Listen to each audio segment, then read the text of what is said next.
Wow, there's a lot of energy here today. It's wonderful. Good morning. My name is Toby Adelman, and I'd like to welcome you to the San Jose State University, the Valley Foundation School of Nursing, Spring 2015 Convocation.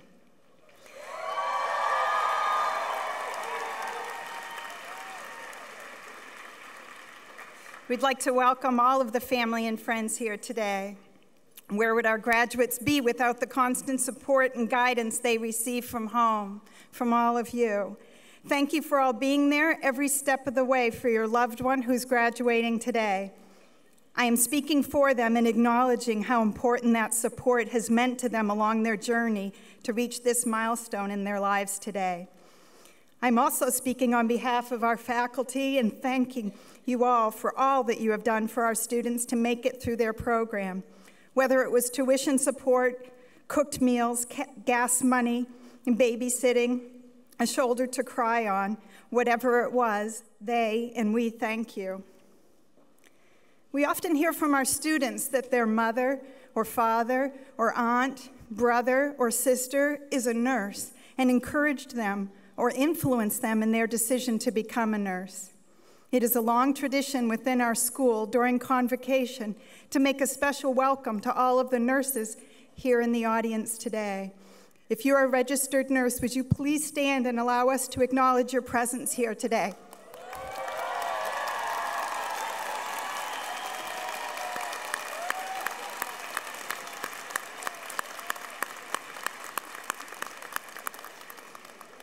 Thank you. We will now ask everyone to please stand as three of our graduates, Anna Doe, Gail Malling, and Nancy Nguyen, lead us in singing our national anthem.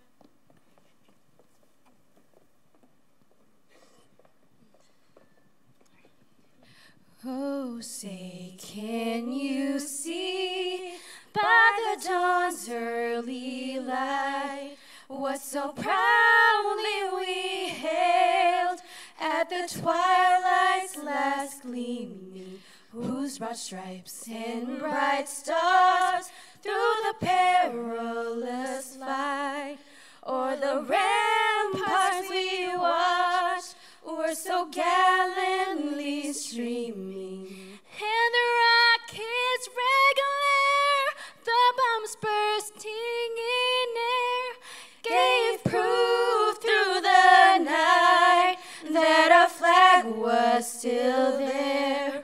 Oh, say, does that star-spangled banner yet wave o'er the land of the free and the home of the brave?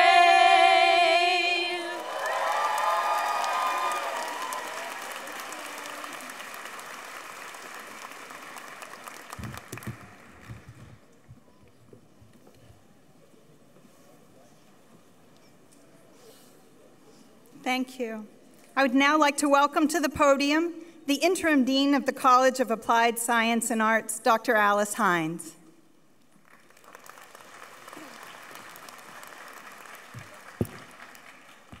Thank you. Good morning. And on behalf of the College of Applied Sciences and Arts, I congratulate all of you, and all of your family and friends are welcome. It is an honor for me to be part of your 2015 Convocation ceremony and to stand before a group of students who have completed the requirements for degrees in nursing. Graduation is a very special time for you and for us. For you, it is the end of a journey and the beginning of a new one. For us, it's a time to be proud of all of our students. You have been well prepared, you have worked hard, and have a wonderful blend of classroom as well as clinical experience. As part of your degree program, you routinely convert your classroom learning into practice, and from your committed faculty, you have learned the value of being engaged. Your faculty sitting here are truly amazing. They expect a lot of you, but never more than they expect of themselves. Your faculty are committed to fairness and equity and transmit that commitment to each of you every day.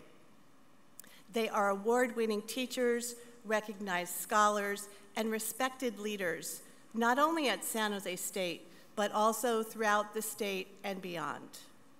I'd like to take a moment also to recognize the 25 Doctor of Nursing practice students graduating today. This is the second cohort of students to graduate from this program. Students, you are all about to embark on careers that will enable you to make innovative and immediate changes in hospitals and healthcare settings. So congratulations to you.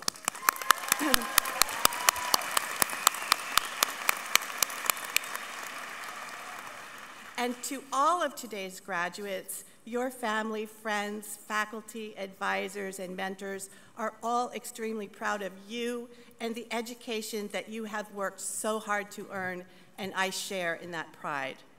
Doors will open for you that would have remained closed without this education, and your faculty have taught you how to walk masterfully through those open doors. We are so proud of you, but please don't forget about us. Be proud of your alma mater. Tell everyone that you are a San Jose State University grad. SJSU will always be part of your past, and you are now part of our future. When you graduate, you officially become alumni, and as alums, you truly form the backbone of supporters to enhance our mission. With your help, we can continue to provide the many invaluable programs that have added to your classroom education. With your help, we can provide even more scholarships to students who otherwise would be unable to be nursing majors. So I invite you to stay connected with us, visit our campus, keep in touch with your professors, and let us know how you are doing along the way.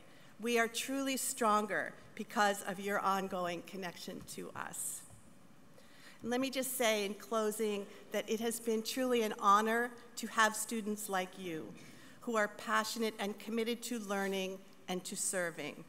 On behalf of the College of Applied Sciences and Arts, I extend my very best wishes to each and every one of you and congratulate you as San Jose State University grads. You will truly lead the way in being socially responsible professionals who transform our healthcare institutions and our communities. So congratulations.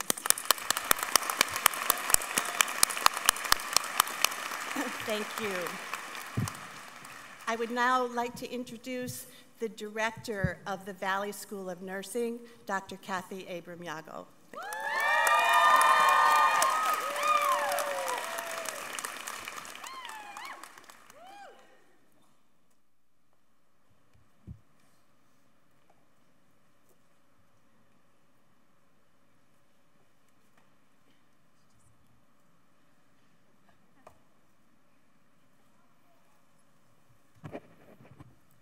Good morning.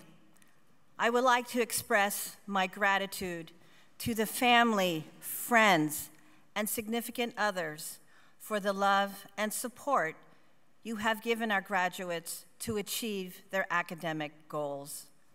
Would the family, friends, and significant others of our graduates please stand so we can honor you today?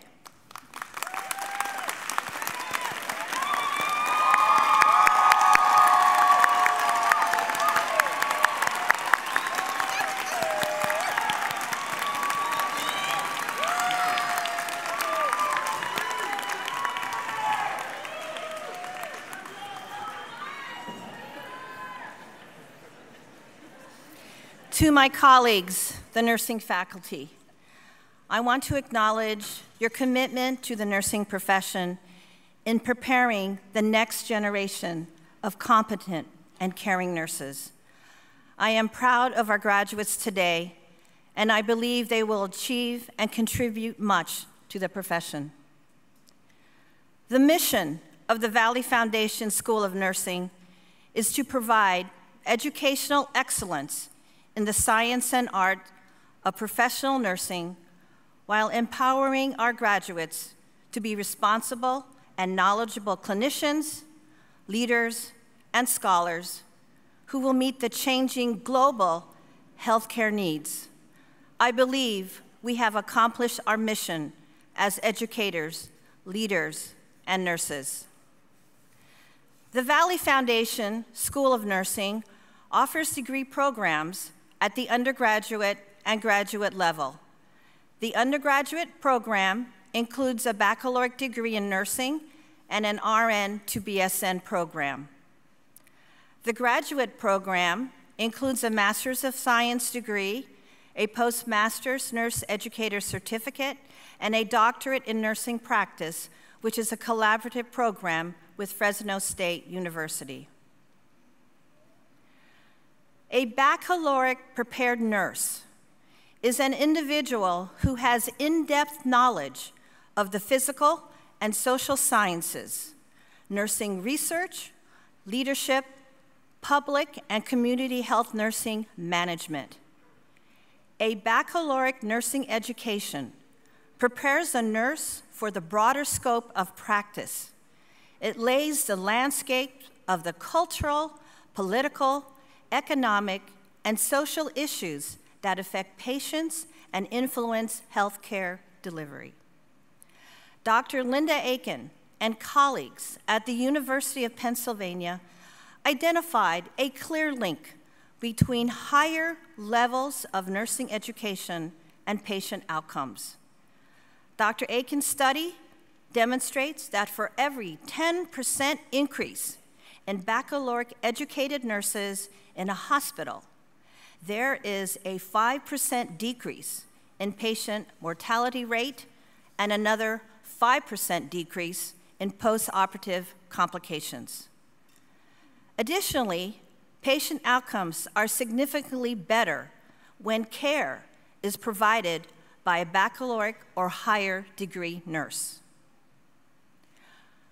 Our graduates are entering a healthcare system that is changing and challenging. This healthcare system will require everyone to think differently about nursing. Our graduates will need to assess and implement not only care for individuals, but care for the communities we live in. Our graduates have an important role, and that role is to influence how nursing will be practiced and how decisions are made to provide quality care for patients and their families. I had the privilege to teach some of these undergraduates in their last semester in a nursing leadership course. And I do have to mention that there are some of our DNP graduates that I also taught as undergrads, and I'm so proud of them. Anyway, I want to give and share with them some of my final thoughts. Always remember why you wanted to be a nurse. When things get tough, it will help ground you. You need to have passion. Do what you love to do. Embrace opportunities and challenges.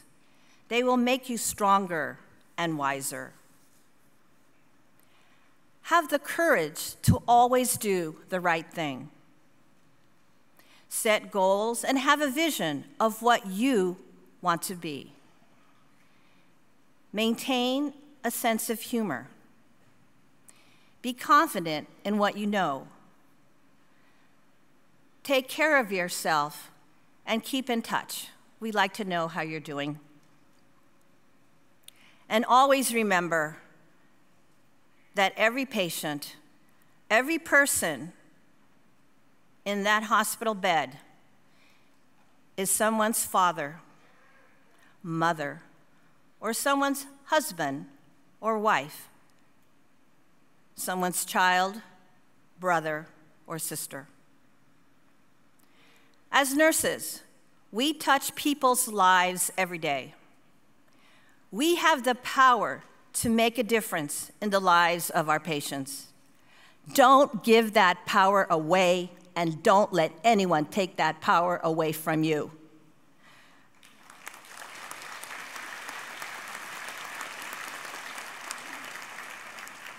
Congratulations to the graduating class of spring 2015. You have the power to influence how nursing will be practiced. You are scholars, you are leaders, you are educators, and you are graduates from the Valley Foundation School of Nursing.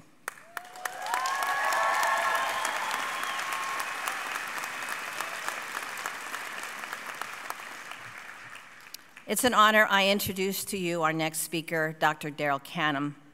Dr. Canham is a professor in the School of Nursing. Her area of expertise is community health, and she's also currently the president of Alpha Gamma Sigma Theta Tau chapter here in San Jose, and she has a few words to share with our audience.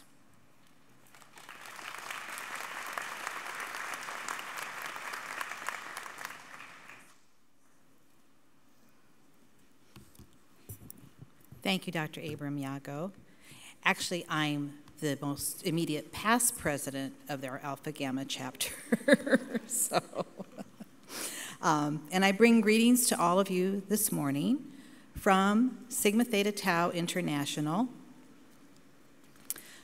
We always take a little opportunity at this event to give everyone some information about the International Honor Society of Nursing, and also to recognize our members and our student leaders. So greetings today for the graduates, the families and guests, faculty, and Interim Dean Hines. As the immediate past president of the Alpha Gamma chapter of Sigma Theta Tau International Honor Society of Nursing, I am pleased to speak with you today and share information about Sigma Theta Tau International. The Honor Society of Nursing was founded 92 years ago, at Indiana University by 6 nursing students. The mission of STTI is advancing world health and celebrating nursing excellence in scholarship, leadership, and service. The letters Storge, Tharsos, and Time represent love, courage, and honor, the representation of the Greek letters Sigma, Theta, and Tau. The Society's vision is to be the global organization of choice for nursing and serves over 135,000 active members in more than 85 countries. Sigma Theta Tau continues to grow as a leading national and international force in promoting changes in healthcare. The Alpha Gamma chapter, we are chapter number 25, was chartered over 50 years ago here at San Jose State. We support research and leadership development and support a chapter student leadership intern program. We are part of Region 1 and collaborate with other chapters in the Bay Area. Sigma maintains a global advisory panel on the future of nursing, works with the World Health Organization, and is partnered with the United Nations, the Pan American Health Organization, the International Congress of Nursing, and supports American Health Organization's water.org, an organization bringing clean water to areas of the world in need. Most importantly, Sigma Theta Tau focuses on supporting student nurses and other development as nursing leaders. Today, we recognize the graduates who attained the excellence in scholarship that enabled them to apply for membership in Sigma Theta Tau. They are joining a special group of nurses who represent all aspects of the nursing profession worldwide. Today, we welcome the new members to our chapter. They can be recognized by the purple and white honor cords they are wearing. And you will also notice that there are not just the new graduates, but also faculty present who also are wearing the honor cords.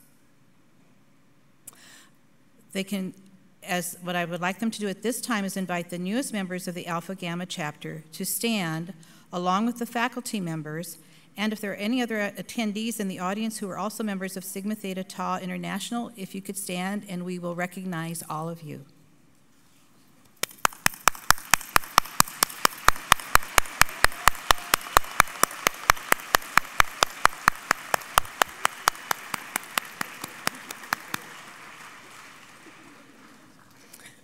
Thank you. I also want to recognize our chapter leadership interns. We sponsor leadership interns to work with us on the board every year. And this year we had actually 5 students who worked with us. And as I call their names, if they would please stand so we can recognize them again. Patricia Elaine, Michelle Nguyen, Danielle Bonhoff, Jessica Hahn, and Ivis Flores. I want to thank you all for working with us this year, and we hope to see you in chapter leadership roles in the very near future. To all of the Sigma Theta Tau International members, thank you for continuing the path of love, courage, and honor in the nursing profession. Thank you.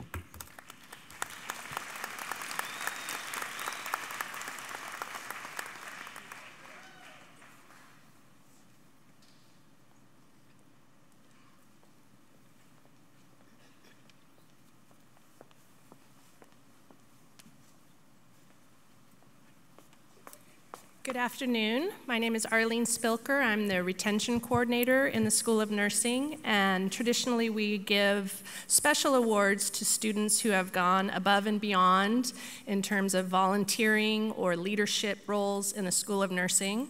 So Dr. Abram Yago and I would now like to recognize them. First is Eileen Riataraza.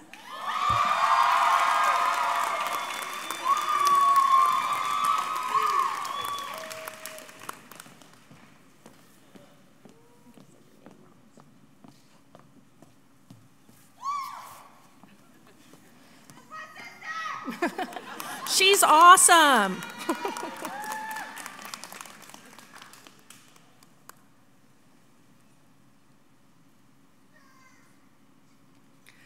Janellen Urbina.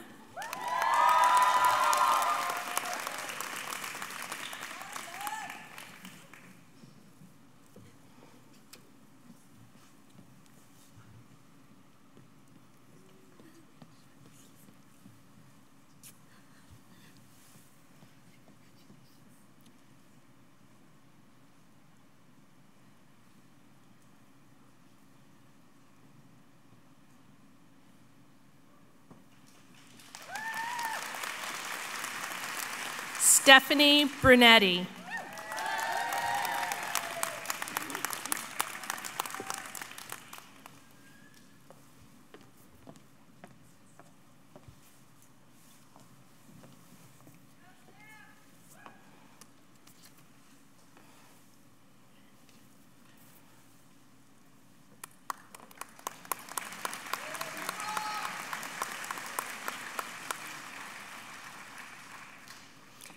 Carissa Perla.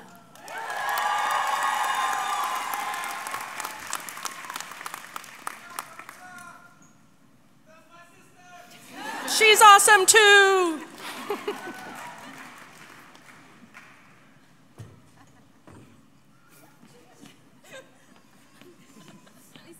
You did. Good job.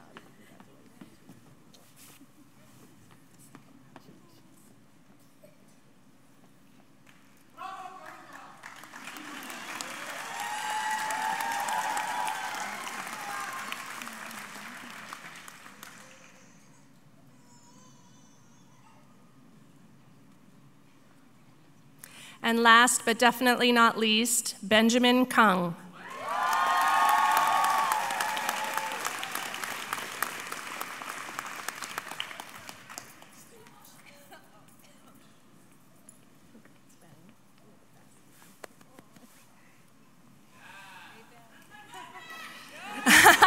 He's awesome.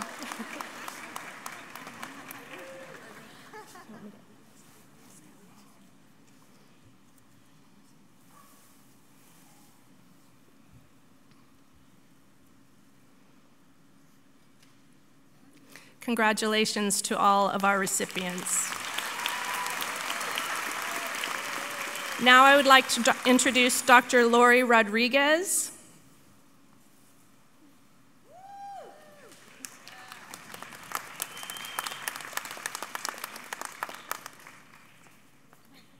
And I would like to introduce Dr. Ruth Rosenblum. I am the director of the doctoral program, and Ruth is the coordinator of the doctoral program and has been serving as acting director in my absence, so we decided it'd be best to do this together.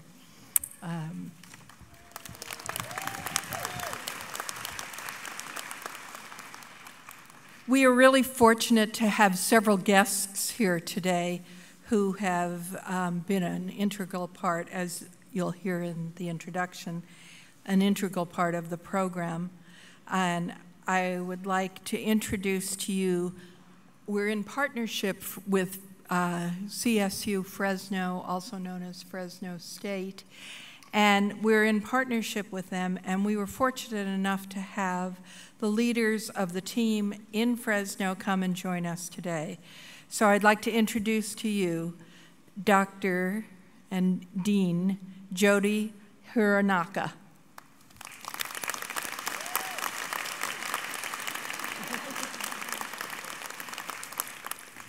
Nursing Department Chair, and Dee Dee Griffith-Myers.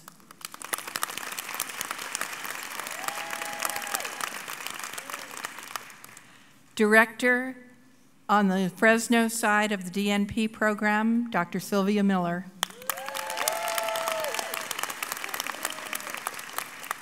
And coordinator on the Fresno side of the program, Dr. Chris Ortiz.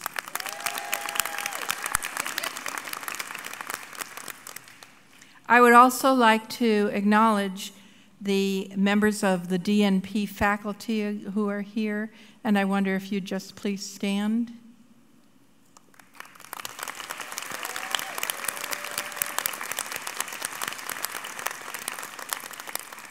These faculty members have been working with students either teaching classes or chairing their committees, and they are a huge, valuable part of this program. So let me tell you a little bit about the DNP, because I just opened my webpage for dnp.org, and the president of the organization was lamenting the fact that nobody knows what a DNP is. What are you talking about? So I thought to myself, how can I best explain this to you? And I can somewhat explain it to you by telling you the DNP didn't exist before 2004. That's probably why many of you have not heard of it.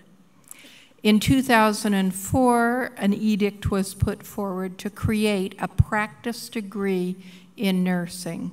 And the DNP was created, and the first year it had only 270 participants nationally. Currently, there are 14,000 participants nationally. It is the fastest growing nursing program in the country. So, in 2010, in response to a demand for advanced practice nurses to meet the burgeoning needs of the state of California, the legislature passed a bill called the NAVA Bill, which called for a pilot project to institute the Doctor of Nursing program in the California State University system. Two programs, one based in Southern California and the other in Northern California, opened in the fall of 2012. In Northern California, Fresno State was chosen as the base campus with San Jose State University as the partner campus, and it was called the CSU Northern California Consortium of the Doctor of Nursing Practice Program. Since that time, this is only our second class graduating. So the first class graduated in last year, 2012 to 2014. This class began in 2013 and is graduating in 2015. The goal of this program is to produce leaders and advanced practice nurses to serve in the increasingly complex California healthcare system, as well as produce faculty capable of teaching nursing in colleges and universities. While the baccalaureate degree in nursing is the beginning of a journey through nursing practice, the DNP is the final practice degree in nursing.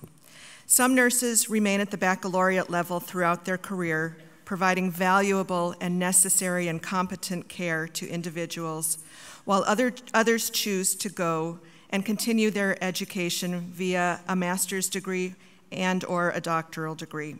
These nurses are seeking ways to address systems problems rather than individual problems, and this means improving the care of groups of people, looking at populations and larger groups. The Doctor of Nursing Practice degree is the final or terminal practice degree in nursing. Like the JD in law, the PharmD in pharmacology, and the MD in medicine, this is a practice degree and not a research degree. The PhD remains the research degree. We would not expect most of you to know about the degree since it is so new, as Lori said, and truly, we are really only beginning to see the impact of this program on the healthcare system locally, regionally, statewide, and nationally.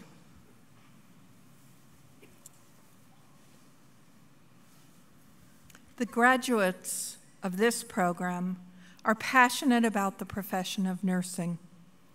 As a group, doctors of nursing practice are dedicated to improving care for populations of people rather than specific individuals, and that's the major differentiation between your baccalaureate graduates and your doctoral graduates that are here. Some of the groups of people that this group of graduates have worked on, and this is only some of them because I couldn't list all 25 of them here. Some people, or one of our students has worked with parents of children diagnosed with cancer. Another one with patients requiring end-of-life care. Another one, pregnant women who are at risk for sepsis, a life-threatening condition. Another one, families of high-risk neonates. Those are those NICU babies, those little tiny NICU babies. When they're discharged home, parents need to take them home and learn how to care for them. And we have a student who's been looking at that. And then we have students who've also been working with nursing students. Among the group of 25 graduates that you see before you, I'm happy to say among them are healthcare system leaders, clinical practice leaders, and education leaders. They have used the DNP program to hone and build on their leadership skills. They truly know how to produce results, influence and educate others, and change clinical practice. Many graduates have said that becoming a DNP-prepared nurse has been a transformational experience for them. I would now like to introduce two of our DNP students who will be introducing the DNP faculty speaker. These students are Rupali Patel and Christine Tarver.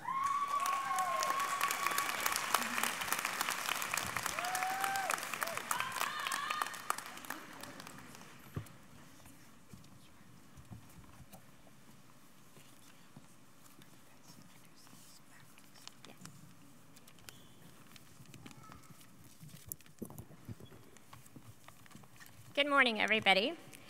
Polly and I would first like to thank our program leaders, Dr. Lori Rodriguez, Dr. Ruth Rosenblum, Dr. Sylvia Miller, and Dr. Christine Ortiz. In choosing our faculty speaker, we did what we usually do, which is have a discussion board and decide who should we to. And what we thought about was probably the class that worried us the most and turned out to be one of the most memorable. And that class would be statistics. While we wanted to have Dr. Graham with us in person, his schedule was double booked for the weekend. So it's time for one last stat chat.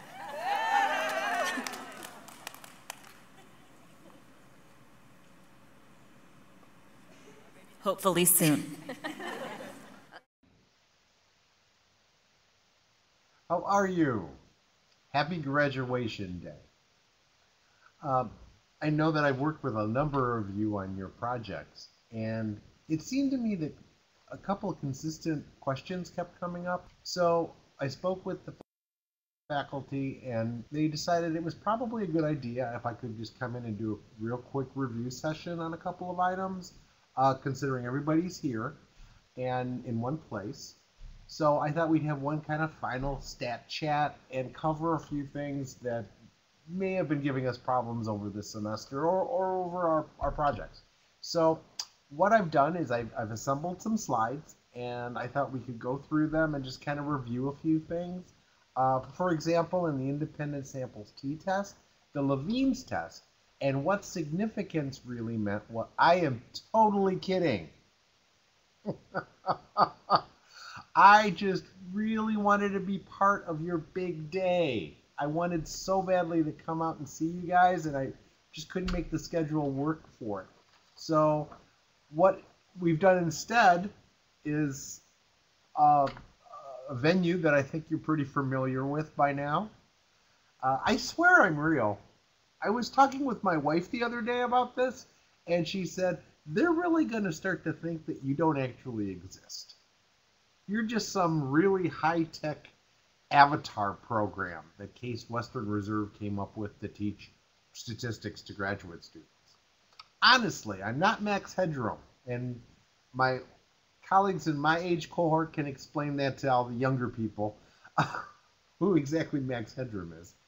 I just really wanted to be part of your big day. Look at you guys. Look how far you've come. This is amazing. Do you remember when we started, when we met, kind of in the same format we're in now, but you were in orientation for your just beginning your Doctor of Nursing practice program? And think about how far you've progressed since then. Graduations are amazing. We're so busy. We have family, we have friends, we have commitments.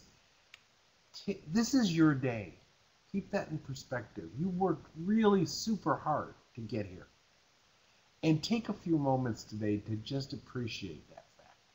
Appreciate all the hard work you've put into it and enjoy your moment.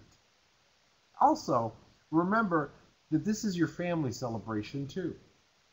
Your families, your friends, your coworkers, they were all super supportive of you during this time when you couldn't attend family functions or you couldn't make because you had to listen to that stupid stat chat online.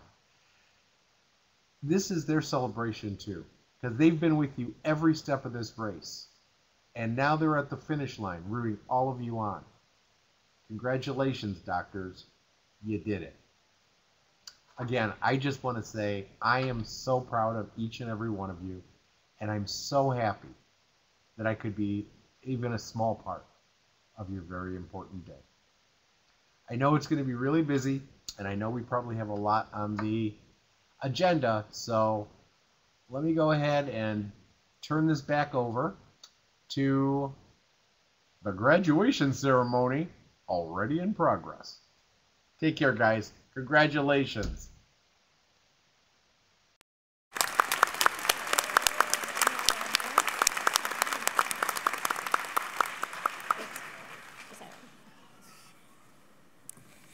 Thank you. So Polly and I are honored to be the speakers for our doctorate class, and we're all thrilled to be here today, to have made it here, and want to thank our family and friends. So we have a few words we wanted to share with you.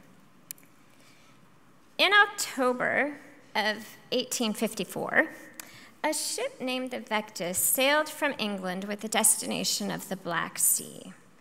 The ship had been deemed not really seaworthy, but these were war times and times were tough. So stormy seas laid ahead and the old Vectis and its passengers kept going. By November 4th, 1854, the ship safely anchored on the edge of the Black Sea, having transported its cargo and by then some passengers which were really seasick. The ship had been authorized by the British government to bring medical supplies and nurses to the British soldiers wounded and dying in the Crimean War. On board were 38 nurses, led by a 34-year-old woman named Florence Nightingale, Upon hearing of their arrival, the Army surgeon said, leave the supplies, but those nurses, just send them back to England. We don't need any women here in the middle of the war. But Miss Nightingale was much stronger than that. She refused to let one supply off the ship unless the nurses got off first. And she told the nurses, we must stand together. We must stand united. We must work together, and then we can save our soldiers. If Dr. Patrick was there, she would have recited her favorite quote from Maya Angelou. You may encounter many defeats, but you must not be defeated. And we too have been on a long journey, but we never were defeated. In front of you today, you have more than 500 years of nursing experience. Many of us started our journeys as bedside nurses, and today we stand here before you, vowing to empower, educate, and encourage those who will come after us, and salute those who have come before us. Today, you are looking at doctoral prepared leaders, directors, entrepreneurs, mentors, policymakers, and healthcare providers who are not afraid to get their hands dirty to make a lasting change and impact in our society and around the world. These past 2.5 years have indeed been difficult ones, but have been some of the most rewarding. Prior to writing our commencement speech, we asked our fellow classmates to share famous quotes that have inspired them. Dr. Tobiasen shared her favorite quote from Audrey Hepburn. Nothing is impossible. The word itself says, I'm possible. Throughout our journey, we can definitely agree that anything is possible, especially through collaboration and support. We have been able to fine-sharpen our skills and knowledge to help better serve the medical community and society as a whole. We have focused our doctoral work to help vulnerable populations and those in critical need. Dr. Paulson shared her favorite quote from Mahatma Gandhi, "Be the change you want to see in the world." The quotes from our colleagues symbolize that although we believe that we may have come to the end of our journey, it is only the beginning. Those who have come before us, such as Florence Nightingale, Mahatma Gandhi, Helen Keller, Maya Angelou, have left a lasting mark on our world and have created a foundation for us to build upon. Now it is our turn, not necessarily to reinvent the wheel, but to add to the solid foundation laid down for us by our forefathers and mothers. So whatever happened to our foremother, Florence Nightingale, and her 38 nurses back in 1854? They got off the ship. Nightingale made epic changes in the care of British soldiers. She and her nurses cleaned the wards. They had money that had been raised by the London Times because healthcare dollars were rough even 250 years ago. She and her nurses bought furniture and linen and medicines. They obtained blankets and warm clothing for the soldiers, and they reorganized dietary and cooking provisions. Florence Nightingale became the Lady of the Lamp. She wrote notes on nursing, and most importantly, she became a true statistician. She developed the spider diagram, which demonstrated what was killing the British soldiers, and it wasn't the enemy. Her work dramatically changed the outcome of the lives of the men she and her nurses cared for, and they can be directly credited for not only saving the soldiers during the Crimean War, but countless lives afterward with statistically proven or evidence-based practice, some of which is still followed today. So today, classmates, family, friends, professors, advisors, mentors, the doctorally prepared nurses that are seated here before you today continue Nightingale's tradition of synthesizing the evidence to make advances in society that are truly patient-centered and a labor of love. Dr. Olvera will be helping save lives with new protocols for maternal sepsis. Dr. Libova has changed cultural awareness of Asian Indian patients. Dr. Patrick has brought attention to human trafficking and the need for provider awareness. Dr. Gilbert has improved approaches to error communication training. Dr. Miller has changed the way we care for the adult patient with autism in an emergency department. Dr. Napoli has addressed barriers to skin-to-skin care provided for newborns. Dr. Senzaki has addressed obstacles that are faced by teens with juvenile arthritis. Dr. Rhodes has addressed access to care barriers for Native American veterans. Dr. Austin has created an intervention to decrease parental anxiety for parents who have children undergoing radiation therapy. And these are just a few of the works that have and will improve the quality of care delivered to patients.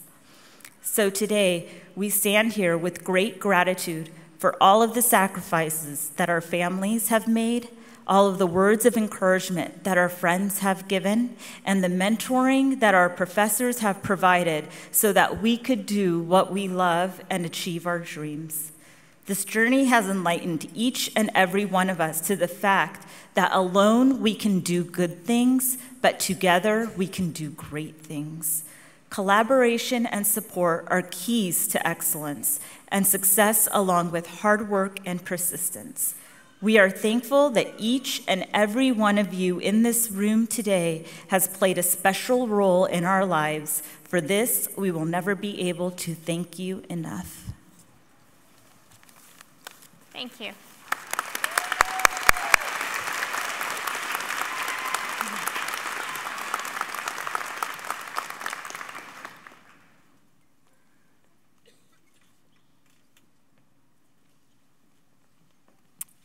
We're back.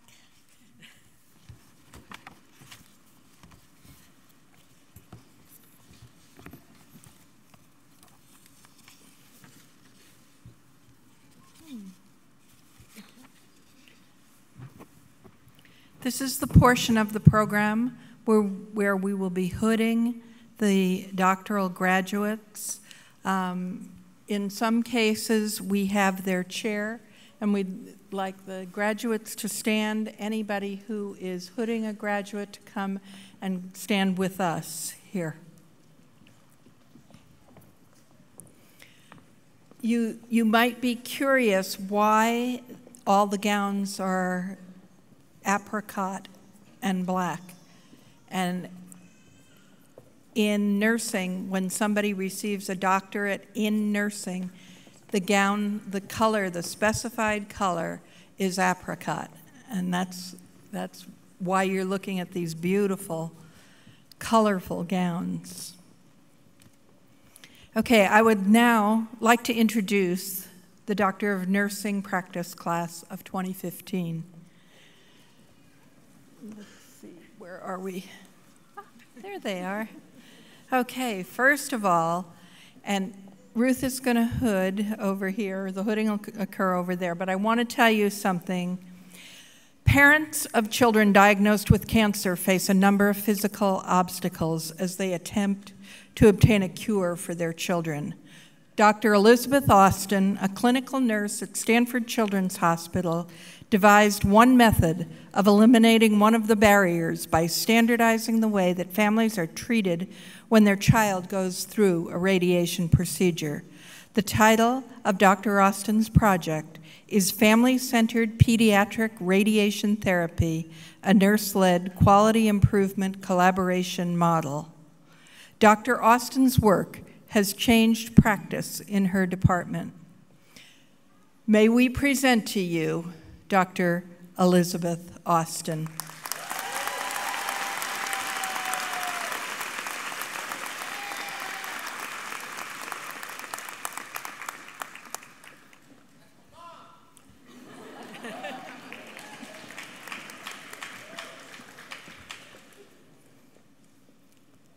Dr. Ricardo Balin will be hooded by his chair, Dr. Diana Katzma, who's actually faculty at CSU Stanislaus. Dr. Ricardo Balin is the nurse manager of the Urgent Care Center of San Francisco General Hospital. Not an easy task.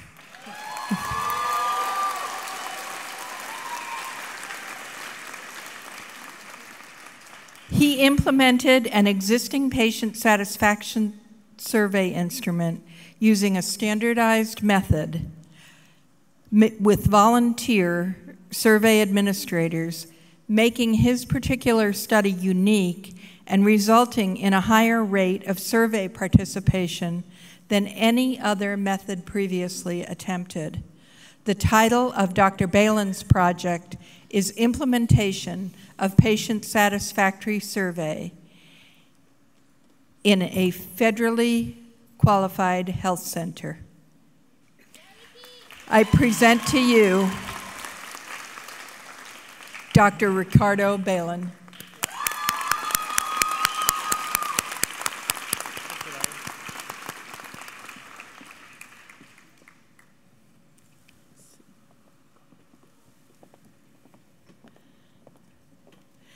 Dr. Catherine Blake will be hooded by Dr. Sylvia Miller from the Fresno campus. Dr. Catherine Blake is the clinical manager for pediatrics at Sutter Medical Center in Sacramento. Dr. Blake recognized the important needs of the vulnerable population of adolescents with psychiatric illnesses who are patients in the acute care setting. The title of Dr. Blake's project is Developing a Patient Care Standard for Adolescents Based on a Nursing Needs Assessment.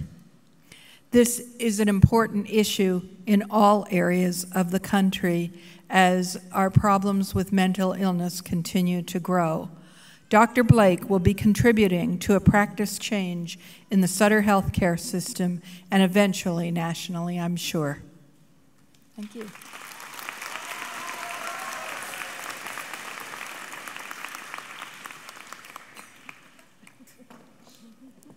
Okay. Dr. Miller will also be hooding Dr. Marie Gilbert. Dr. Gilbert is the Nursing Simulation Coordinator at California State University, Fresno. She studied the way that errors are communicated by developing interdisciplinary simulation. Student skills were improved, thus increasing the quality and safety in the patient care setting.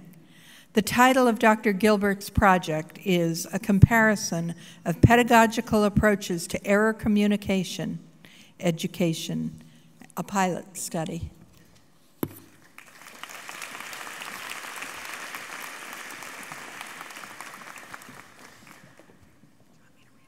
Oh, okay. Let's see, where is she?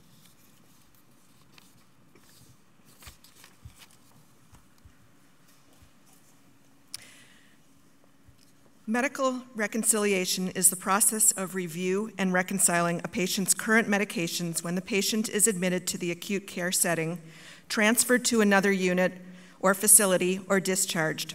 The importance of maintaining accuracy in this process is essential to patient safety. Dr. Vanessa Irwin, who is clinical educator at Salinas Valley Memorial Hospital, studied this process and suggested process improvements. The title of Dr. Irwin's project is Admission Reconciliation Process to Improve Patient Outcomes. May I present to you Dr. Vanessa Irwin.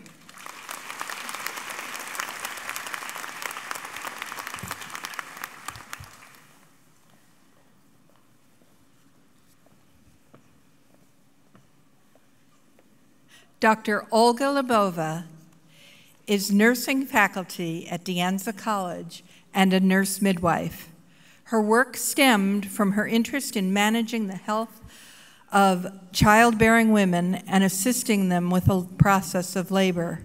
She noted that the needs of Asian Indian women in Silicon Valley, that they face a particular set of challenges during childbirth.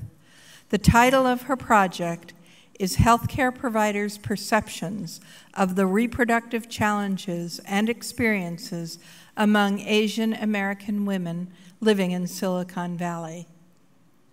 May I present to you Dr. Olga Labova.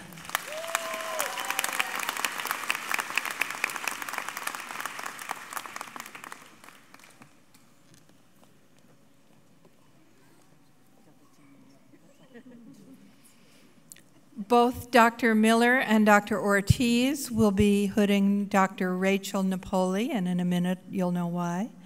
Dr. Rachel Napoli noting the importance of skin-to-skin care between mothers and their newborns, set out to determine what barriers were that prevented both nurses and mothers from employing this important technique. Her project title was Perceived Barriers to Skin Care from Maternal and Nurse Perspectives.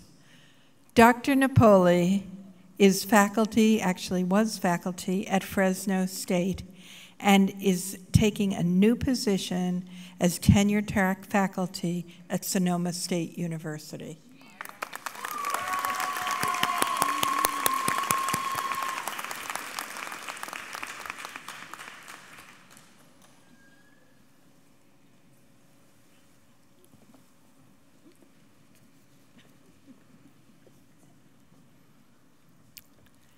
Dr. Christina Olfson studied the important issue of pain management at the end of life for patients who are substance abusers.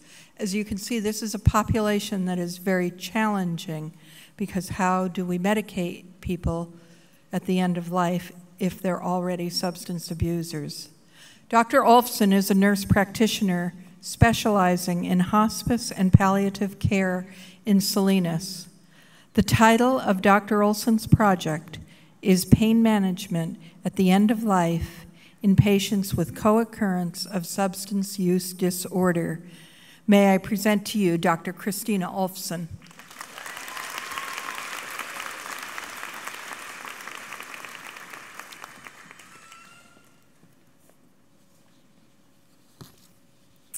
Dr. Lori Olvera addressed the life-threatening problem of maternal sepsis.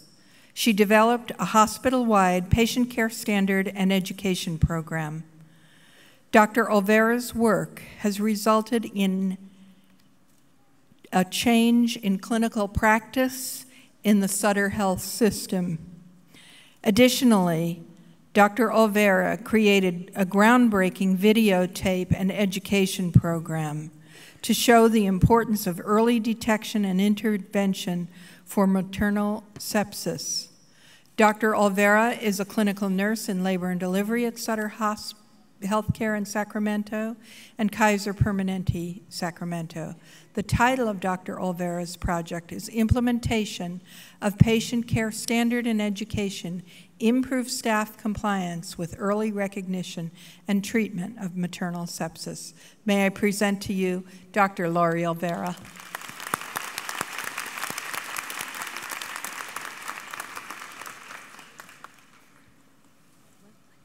Is Sherry? I have. Oh no, I have Polly. Polly.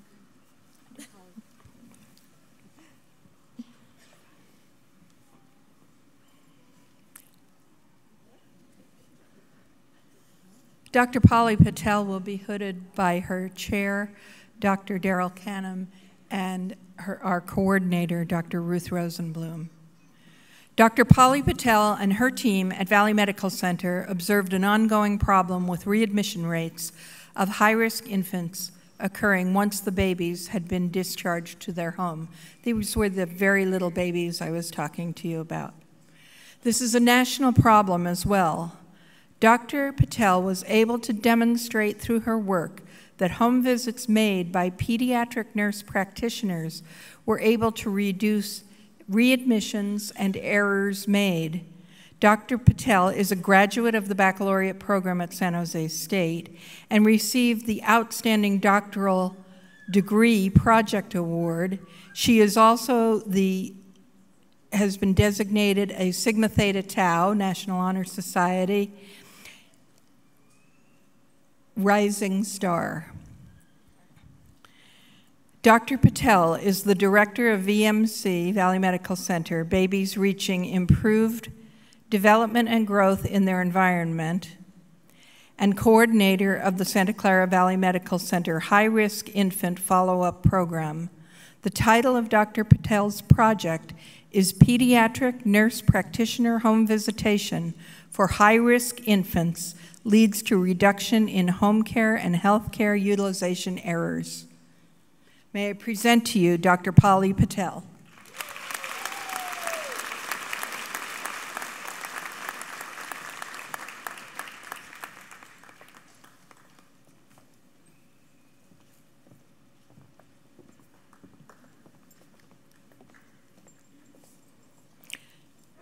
Dr. Sherry Patrick is a nurse practitioner in Sacramento.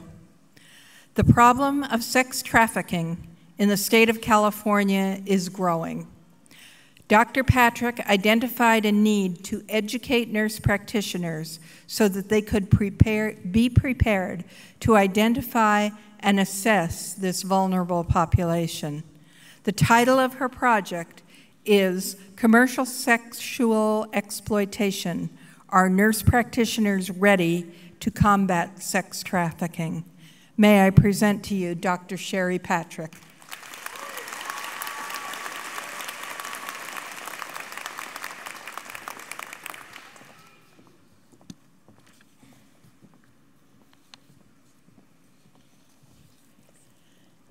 Dr. Audrey Paulson will be hooded by Dr. Sylvia Miller. Dr. Audrey Paulson is recognized the importance of using the pupillometer as an assessment tool for high-risk neurological patients. We all like to say pupillometer. She also noticed that nurses were not using it and developed a project to overcome the barriers to its use.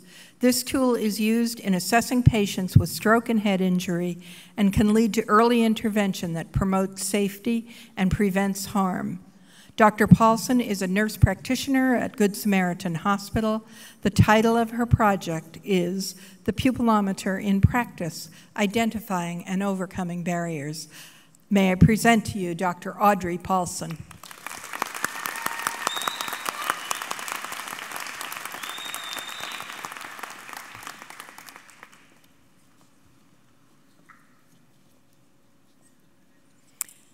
Dr. Joanne Rhodes will be hooded by Dr. Sylvia Miller. Dr. Rhodes is a nurse practitioner with an interest in both our veterans and Native Americans, two vulnerable populations.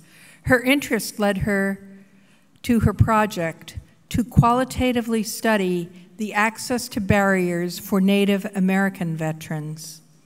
She has received many awards and scholarship. As I said, the title of her project is Access to Care for Native American Veterans. May I present to you Dr. Joanne Rhodes.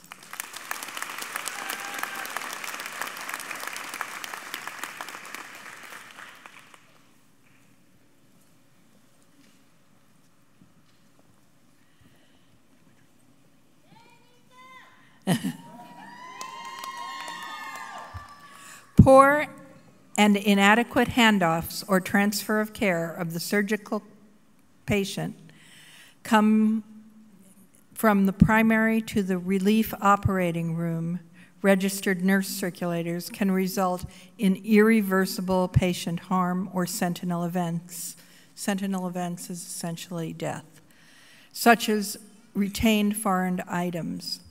Dr. Rowe, this is Dr. Nita Rowe, developed an intraoperative checklist in order to improve nurse-to-nurse communication. Dr. Rowe is the manager of the main operating room at Kaiser Permanente, San Jose. May I present to you Dr. Nita Rowe.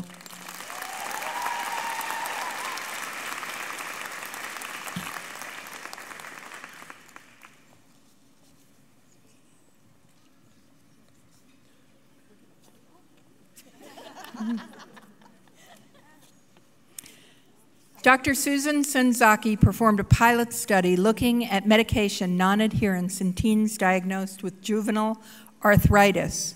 Adolescents with chronic disorders are among those at higher risk for medication non-adherence. The title of her project is Identifying Factors in Medication Non-Adherence in Teens Diagnosed with Juvenile Arthritis, a pilot study.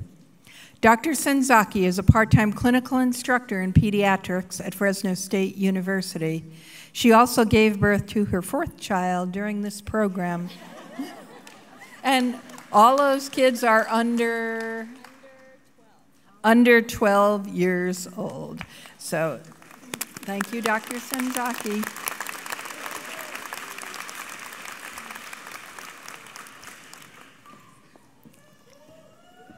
Dr. Arlene Spilker.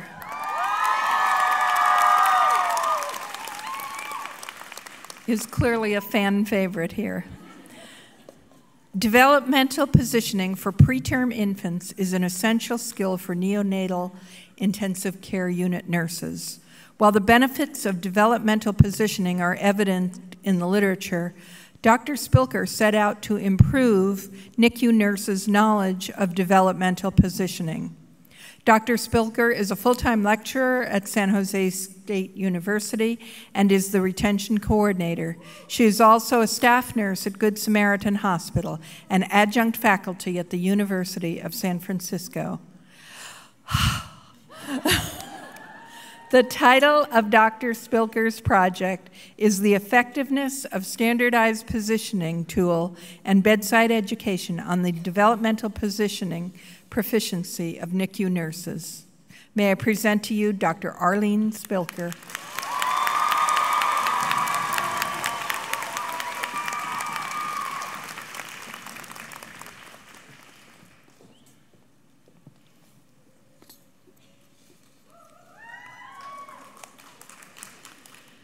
Dr. Chris Tarver.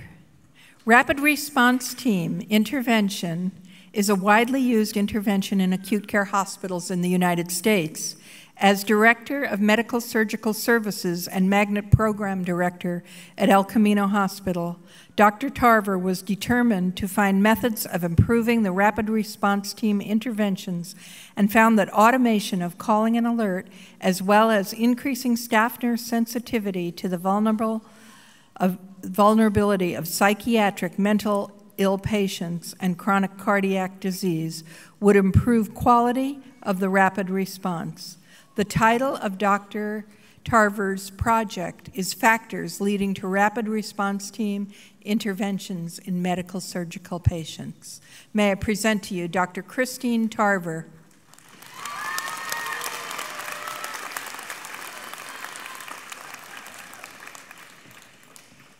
That's a nostalgic one for me because I was Director of Education at El Camino Hospital when Dr. Christine Tarver came in as a new graduate from this program.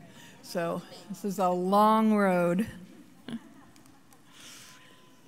Dr. Karma Tobiasen, as Clinical Director of Pediatrics at Kaiser Permanente in Anaheim, wondered if the practice of transferring critically ill children from a community hospital to a higher level specialty center was harmful for the children.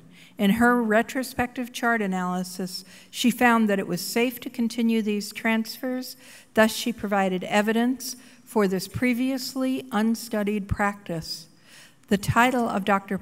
Tobiasen's project is Outcome Analysis and Quality Improvement for Inter-Hospital Transfers of Pediatric Patients. May I present to you Dr. Karma Tobiasen.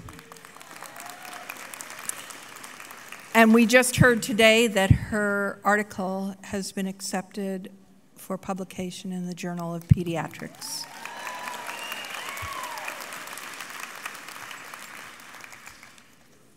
Hang on here, hang on. Dr. Maria White studied the use of bioidentical hormones.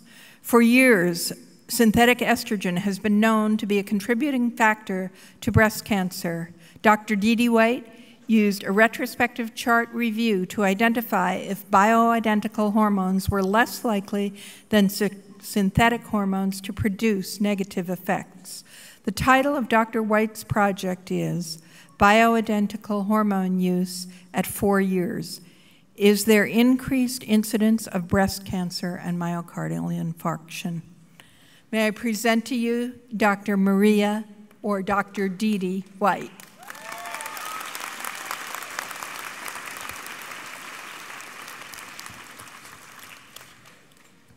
That ends this doctoral portion of the program.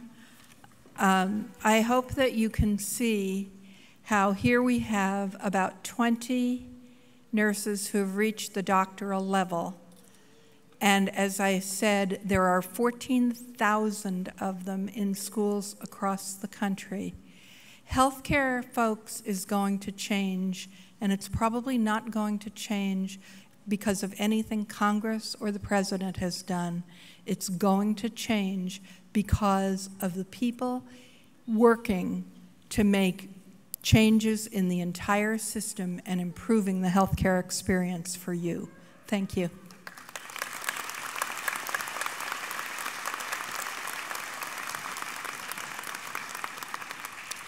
I would like to introduce Dr. Daryl Canham, Graduate Program Coordinator, who will talk to us about the master's degree.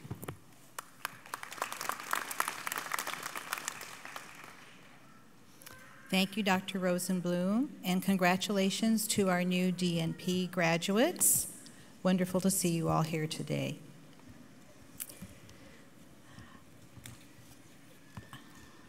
I'll get my information out here so I can read it. And I think now it is good afternoon. Okay.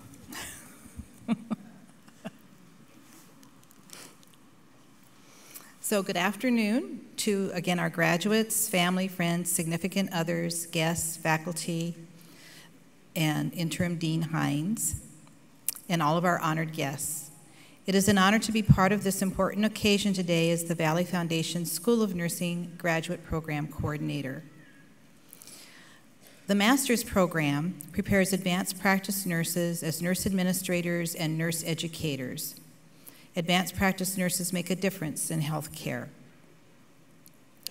Master's graduates initiate quality care outcomes, navigate and integrate care service across the healthcare system, lead and mentor healthcare team members, collaborate with and build interprofessional care teams, design innovative nursing practices, facilitate the translation of evidence into practice. These leaders create, support, and nurture leadership skills in their colleagues. We look to our master's prepared graduates to be the leaders in nursing and healthcare as healthcare in the United States and globally experiences dramatic change. Obtaining a master's degree in nursing is a major accomplishment and success, another step in one's professional life. The achievement often has been accomplished with family, work, and often many personal challenges, as you already heard from some of the DNP students. This spring, we are recognizing one new master's graduate, Miss Amy Barrios, completed her research study entitled Making a Change, Identifying an Effective Sepsis Control Protocol Model, an Integrative Literature Review for Evidence-Based Practice. In her administrative role in a medical surgical unit, she will be able to implement a more effective sepsis control protocol based on her research. Ms. Barrios had to work today and was unable to attend, and I wanted to recognize her achievement at Convocation. We congratulate Amy and wish her success in her future practice areas. Thank you very much.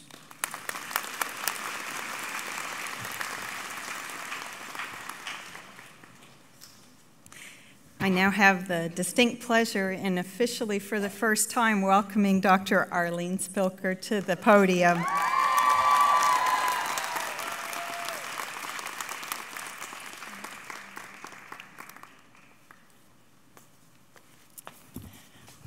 Hi, everyone. Usually I do this and I'm not super emotional, but today might be a little different. Hi, family.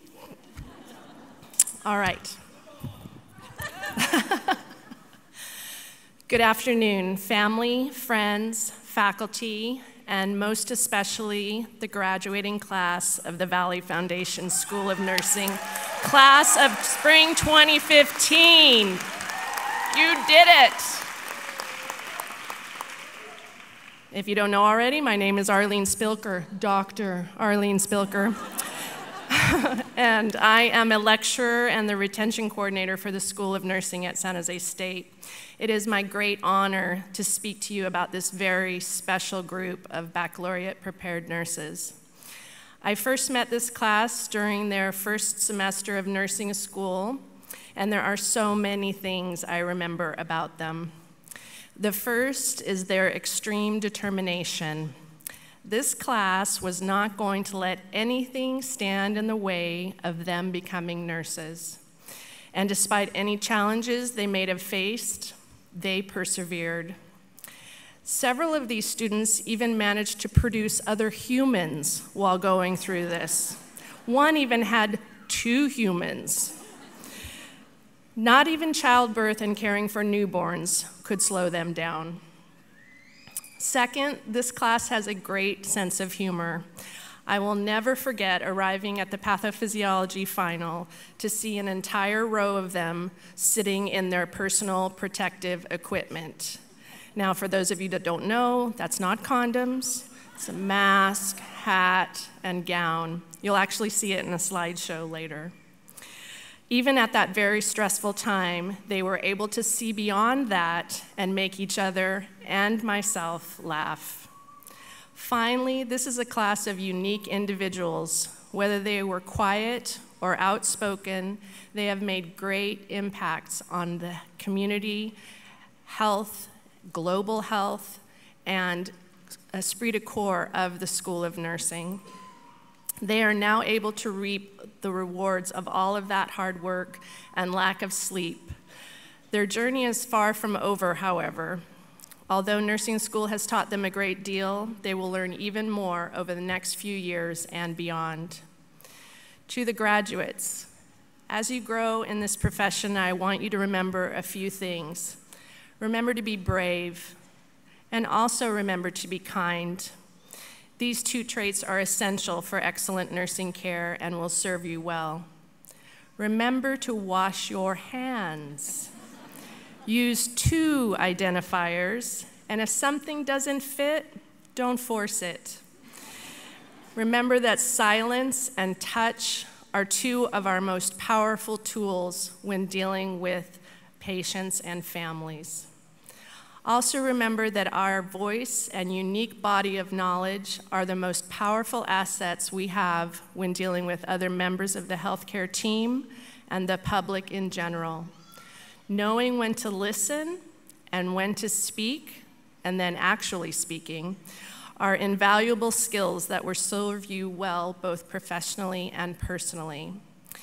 It has been our great pleasure to see your growth over the last few years, and we are certain you will make the Valley Foundation School of Nursing proud to have you as an alumni. This class is very special to me, not just because I am a part of it, but they are an amazing group of individuals.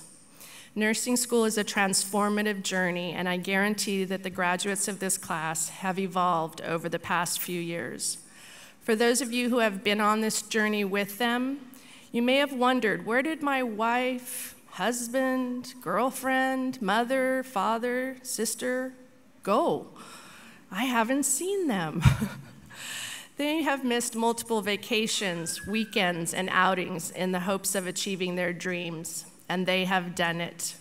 Thank you to all of you who have supported them along the way, and I promise you can have them back now. I love you, the class of 2015.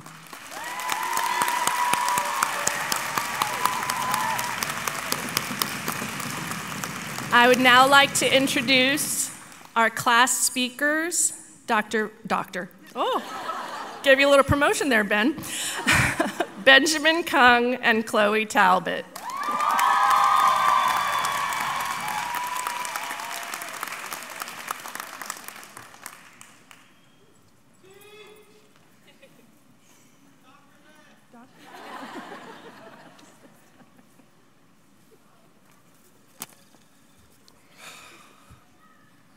Welcome, families, friends, faculty, to this wondrous occasion for the Valley Foundation School of Nursing, class of spring 2015. First off, I'd like to thank our beloved faculty here. Dr. Abraham Iago, without your continuous devotion for our nursing program, none of us would be sitting here today. I still remember seeing you rolling in your electric wheelchair on our very first day of orientation, talking about the journey we're about to start. I remember your enthusiasm on that day, your passion, your influence. It is these qualities that I hope each and every one of us holds on to throughout our career. Thank you. Dr. Rosenblum, the one working behind the scenes for our last semester. Thank you for being in charge for all of our clinical placements. I'm sure the amount of effort and stress has not gone unnoticed by us, and we thank you for your devotion. Dr. Adelman, I have had the privilege of having you as an instructor for our community health clinical. The level of compassion I was fortunate enough to learn from, I'm honored to have been your student. Your wisdom and encouragement have shaped us all to become better leaders. Dr. Spilker, congratulations on your doctoral degree. Am I part of the first 5 to congratulate you on this? Our class is delighted to hear you that you're joining us on this momentous day. Compared to the courses we were required to take before nursing, I can say that your way of teaching in pathophysiology had made learning the complex language of nursing easier to understand. I'm honored to have you as a mentor, instructor, and as a friend. To all the other faculty, such as lecturers and clinical instructors, thank you for taking care of us throughout these years. I've learned throughout experience, trial and error, that there are no stupid questions. Your guidance and advice, along with criticisms and praises, have contributed wonderfully to our professional growth. And now I'd like to thank all the families here. Thank you for your support of these graduates, whether it's emotional or financial. We would not be here today if it was not for your help. All those family gatherings and the holiday parties that we've skipped out on because of exams, you can have us back now. Myself, as well as many others, may be the first person to be involved in healthcare.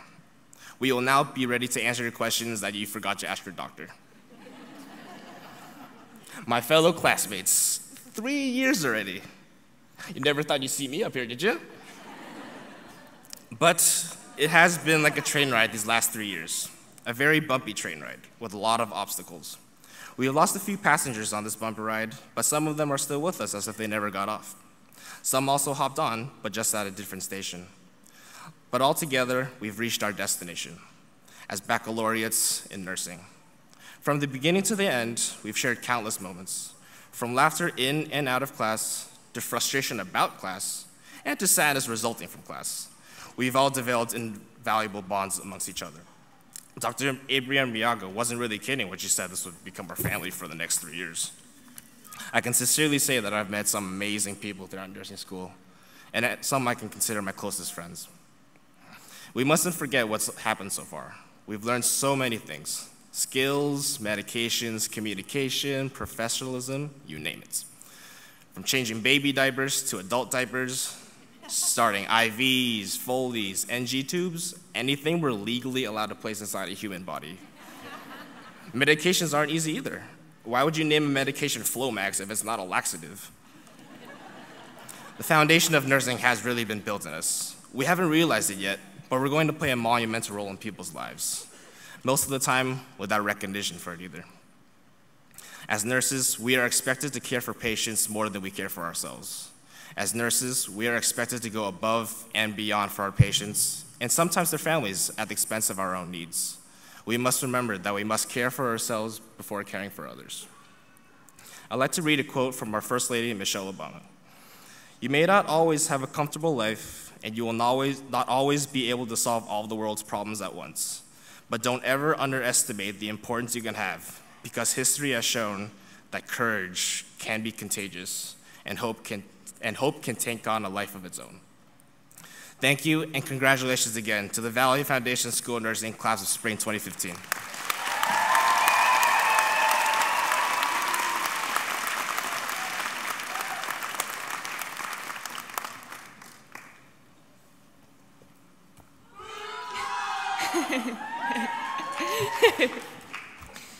Friends, loved ones, and families, I'm honored to be able to represent my class today.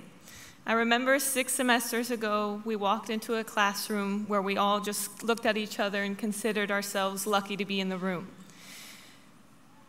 We then became classmates, then study buddies, then friends, and now family.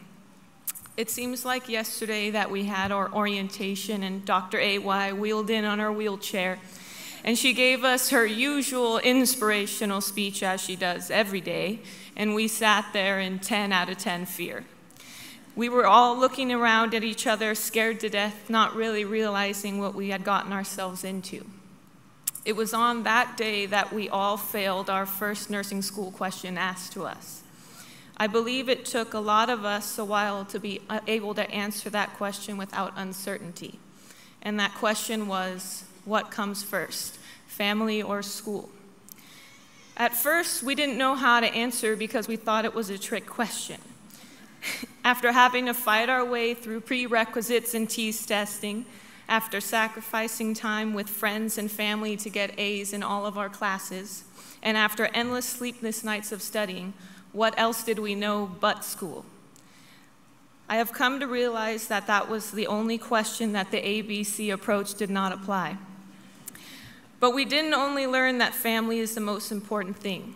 Starting in semester 1, we read about washing our hands, watched modules about washing our hands, and finally, we got to practice washing our hands.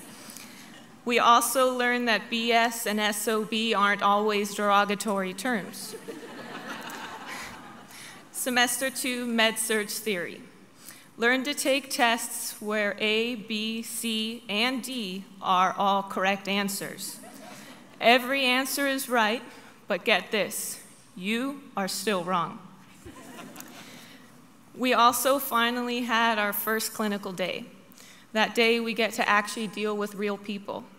Our first time dealing with urine, loose bowels, sweating, vomiting, defaulty breathing, and that was just us on the elevator up to our assigned units. Semester 3, Peds and OB. Learn to talk to kids. Learn that kids still want to play despite illness. Learn to provide good care while parents are breathing down your neck.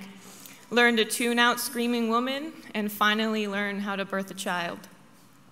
Semester 4, Advanced Med-Surg. Learn everything about every form of cancer there is and how to treat it. Learn whether or not to put a pillow under an amputated limb. Learn to prioritize. Prioritize making it to Flames just in time for happy hour after a lecture on liver cirrhosis. Semester 5, Psych and Community. Learn that we aren't as crazy as we thought we were. Learn there are crazy people everywhere. Learn not to call them crazy people. Learn not to judge and to provide compassionate care. Learn to drive up to a random person's house and ask if you can weigh their baby. Semester 6, learn to put everything that has been pounded into our brains together and fake it till we make it.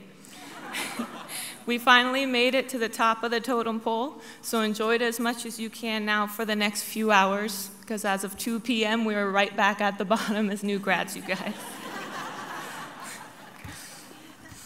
I also wanted to thank our instructors for all they have taught us and all for their dedication to our education. On behalf of our class, in order to thank our extraordinary instructors in a terminology that we have all learned to understand, it is the decreased cardiac output related to the altered heart rate and SNS stimulation, secondary to public speaking as evidenced by palpitations, exertional dyspnea, and verbalization of weakness, that I stand here to thank you all.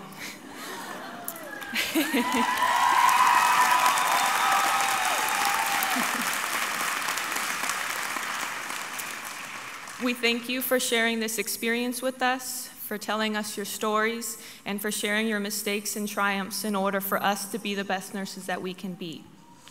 A note to our families and loved ones. Thank you for listening to us, for making sure we had enough cash to buy fills on finals week, and thank you for putting up with us. Thank you for everything you did to help us accomplish this dream. None of us could have done it without your help and support. And to my class, I cannot thank you enough. Thank you for your humor. Thank you for the nicknames. Thank you for being the faces I could tolerate during 4 hours of lecture at 8 in the morning. It was based on a point system that we were all put together, and I couldn't have asked for a funnier, more exciting, intelligent, and genuine group. Thank you for being the best cohort this nursing program has ever had. Never stop growing, never stop learning. Wash your hands. Be nice to the upcoming students that we will work with. And finally, reassess, reassess, reassess. Congratulations, everybody.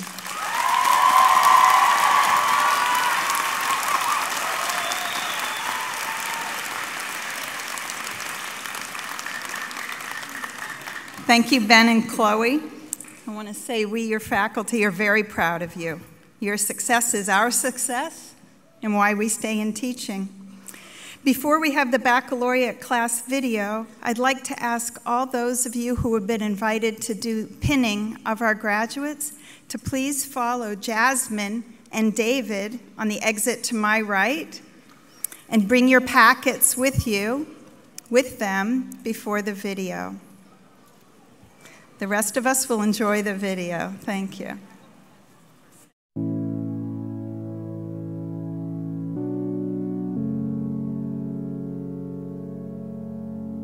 Hope when you take that jump, you don't fear the fall.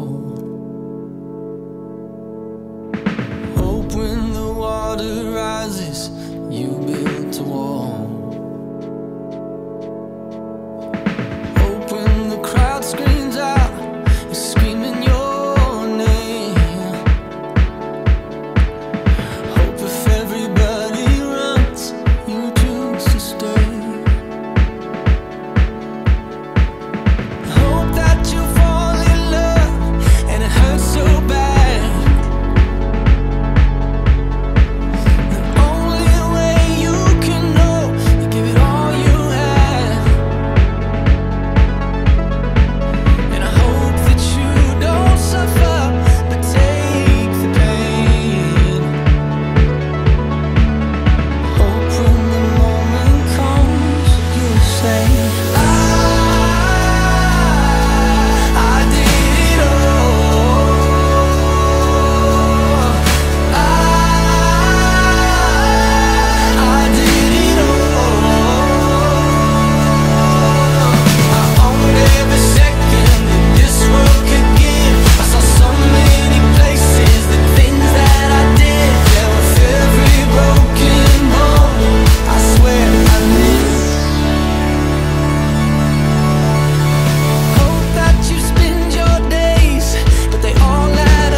Favorites, but if I did, your cohort would probably be you've been an amazing group. I think you're a very dynamic group, and being able to teach community health, I got to meet all of you, and that was really special for me. I know that you've got the skills. I know that you've got the passion. I would just remind you that the words you state, the words you say to your colleagues, to your managers, and especially to your patients and clients, they really matter. So that's pretty much what I want to say to you. Congratulations on reaching this juncture of your career, and I just wish you all the best.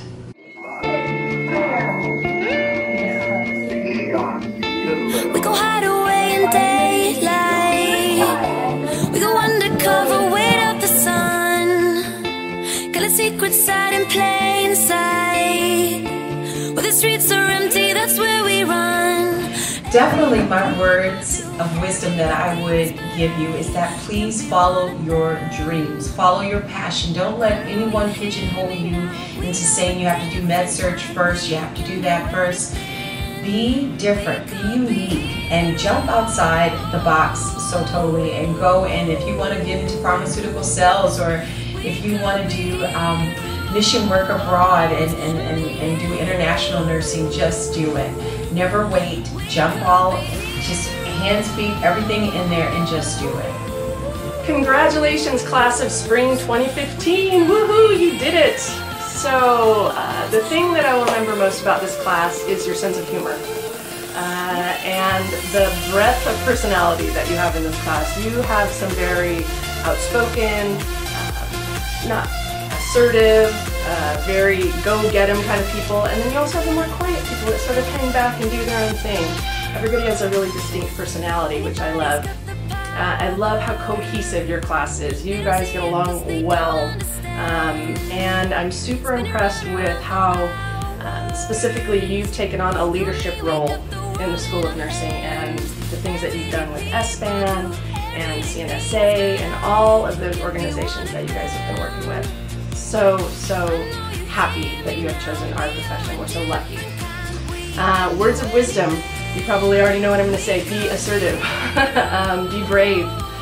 Do those things that you are afraid to do. And don't be afraid to question and ask, why are we doing this? And taking a pause. It's very rarely any situation where you can't get something out of just stopping for a few seconds and reflecting. So congratulations once again. I'm so happy and proud for all of you, and I wish you all the best. Mwah.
It's been a long day without you, my friend, and I'll tell you all about it when I see you again.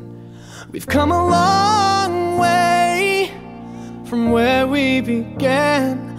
Oh, I'll tell you all about it when I see you again. When I see you again. Damn, who knew? All the planes we flew, good things we've been through, that I'll be standing right here talking to you about another path. I know we love to hit the road and laugh, but something told me that it wouldn't last. Had to switch up, look at things different, see the bigger picture. Those were the days, hard work forever pays. Now I see you in a better place. How can we not talk about family when family's all that we got?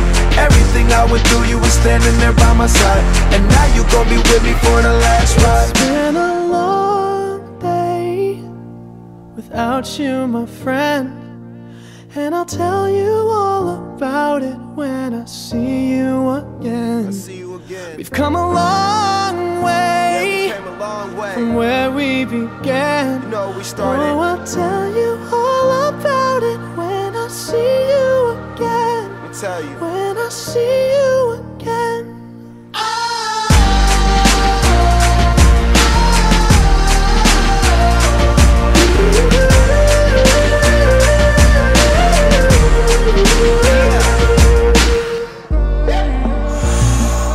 First you both go out your way and the vibe is feeling strong, and what's small turn to a friendship turn to a bond, and that bond will never be broken, the love will never get lost. And when brotherhood come first, then the line will never be crossed. Established it on our own when that line had to be drawn, and that line is what we reach, so remember me when I'm gone. How can we not talk about family when family's all that we got? Everything I went through, you were standing there by my side,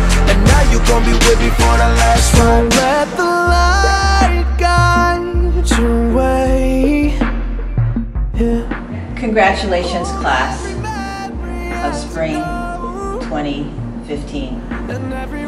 You have accomplished many things in this school. For 6 semesters, you worked very hard to achieve the standards, to achieve the competencies to be a professional nurse. And I'm very proud of you. As you leave our school, always remember to come back, let us know how you're doing. We'd like to hear about your work and what you're doing in the community.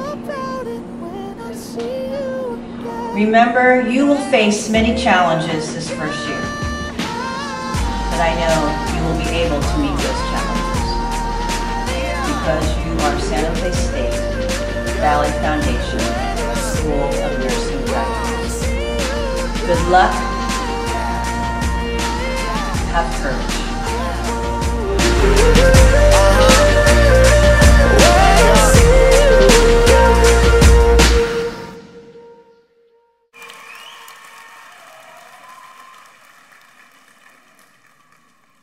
Nice job, graduates. That's beautiful.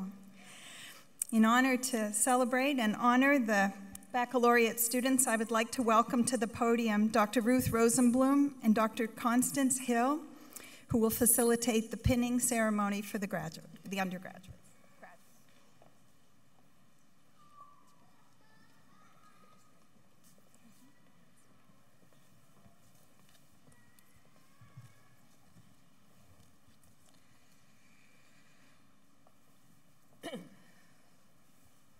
Ready? And the pinners are over there. Everybody's ready. Okay. Without further ado, I will present to you the BSN graduates of 2015. Patricia Elaine.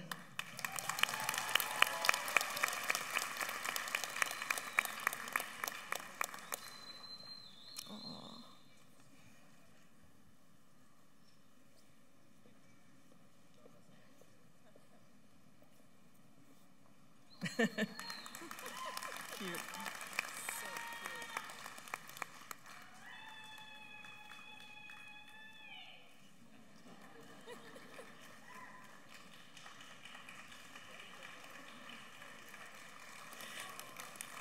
Elise Maxine Barrios.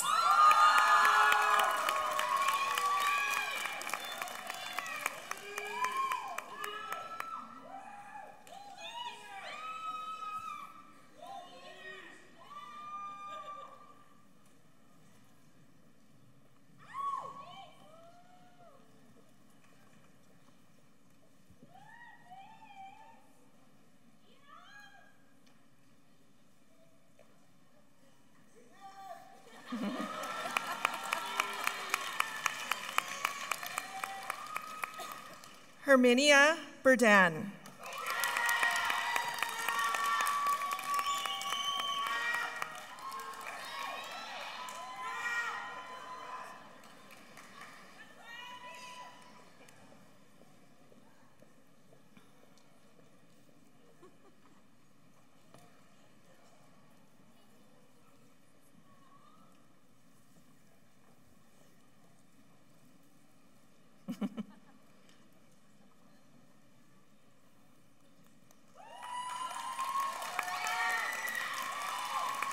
Heather Bishop.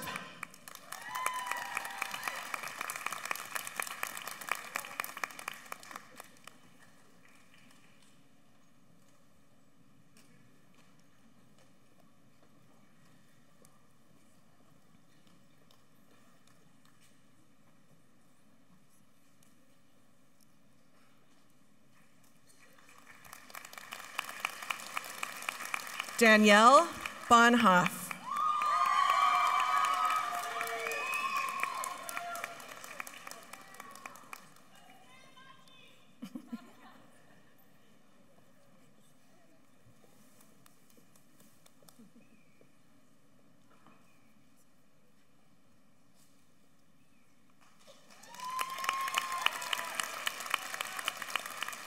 Stephanie Brunetti.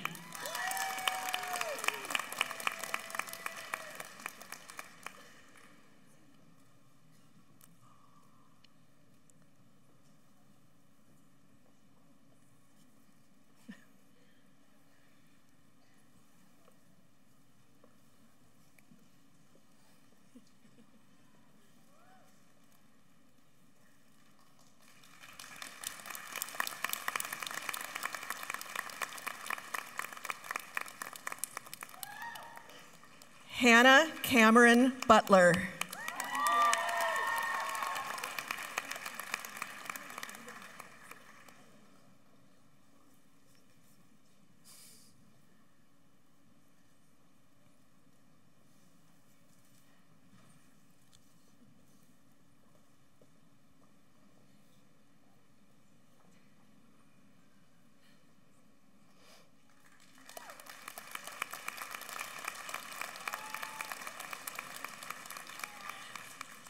Lisa Carbert.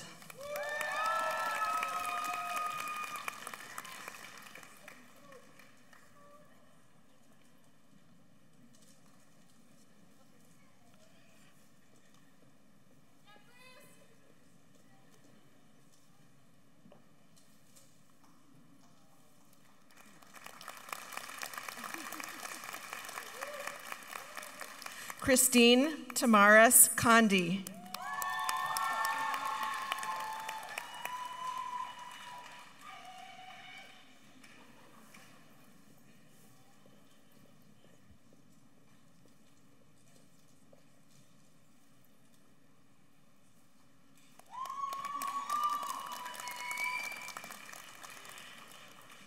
Heather Connor.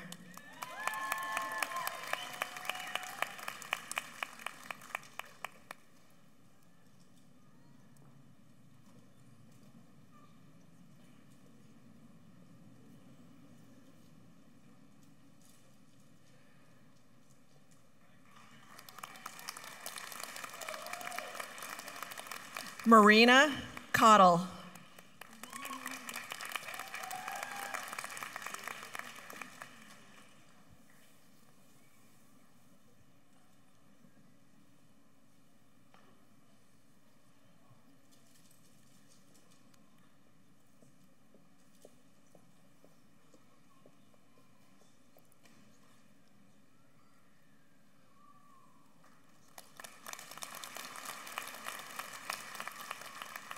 Rebecca Dapper.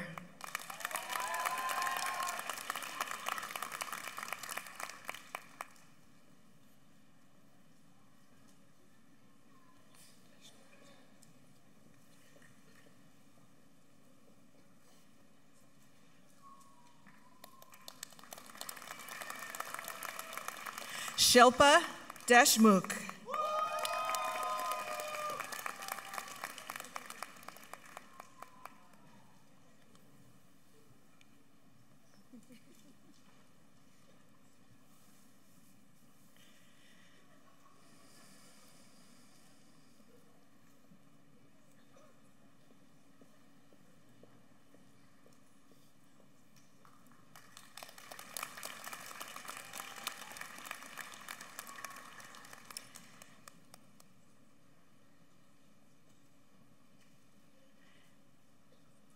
Anna Doe.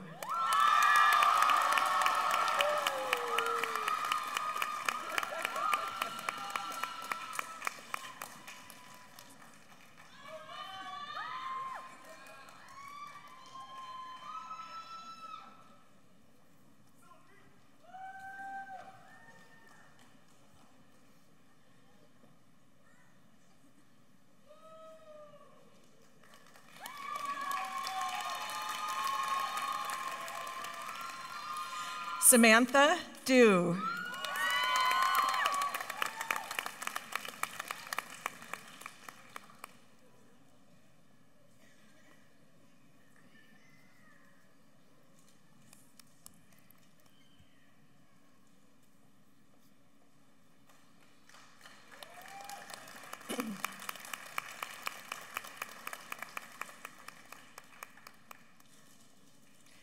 Christina Pfister.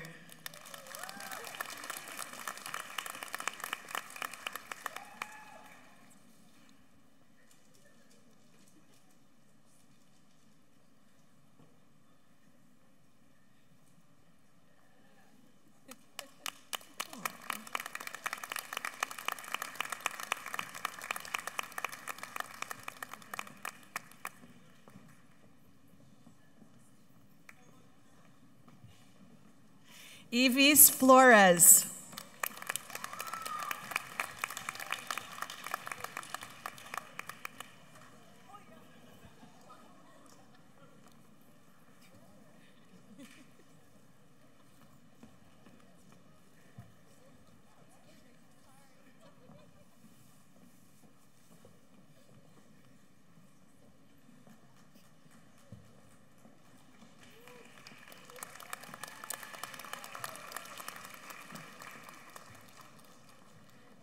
Emily Faulkner Galicia.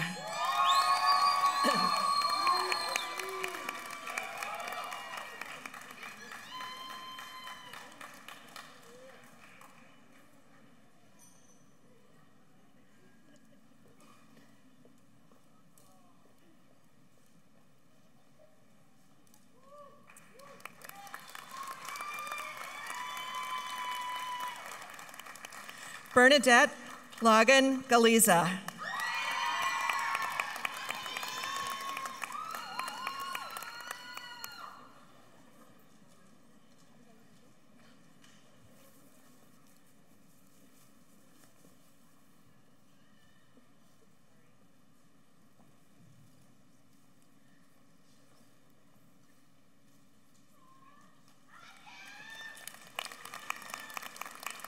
Nayeli Garcia Cortez.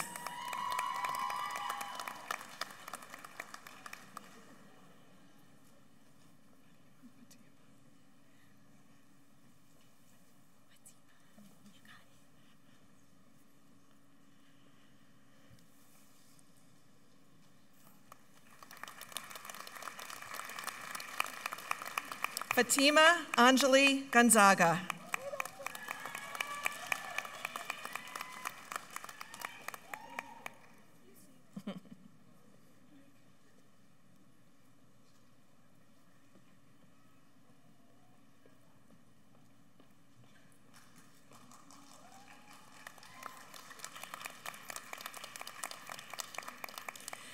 Melanie Glow Garay.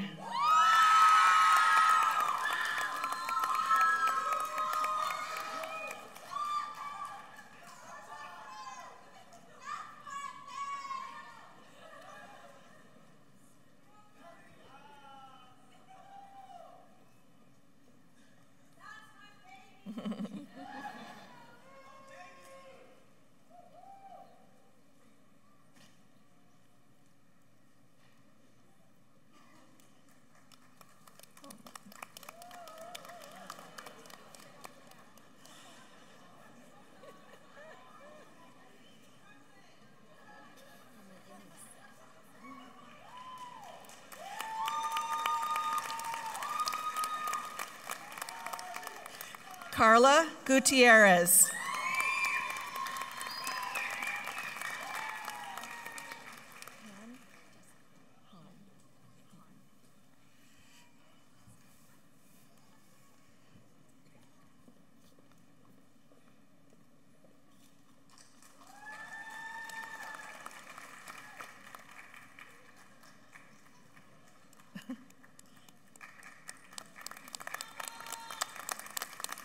Jessica Hahn.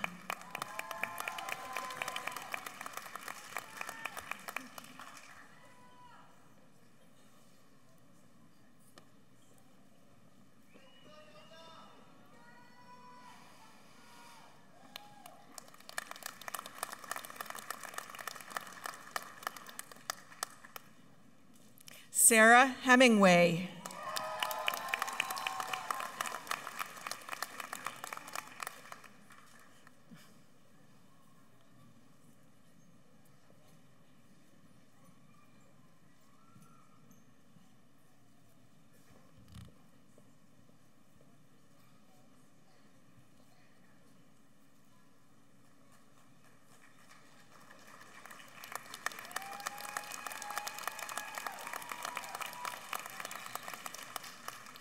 Rachel Henry.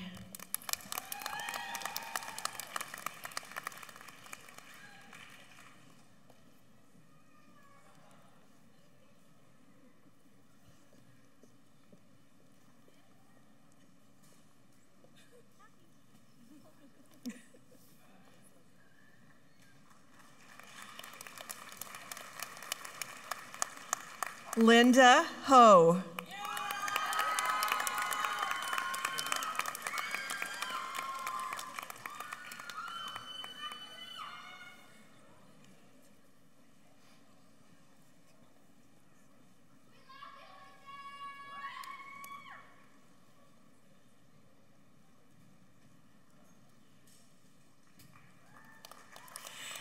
Tiffany Lee Ilano.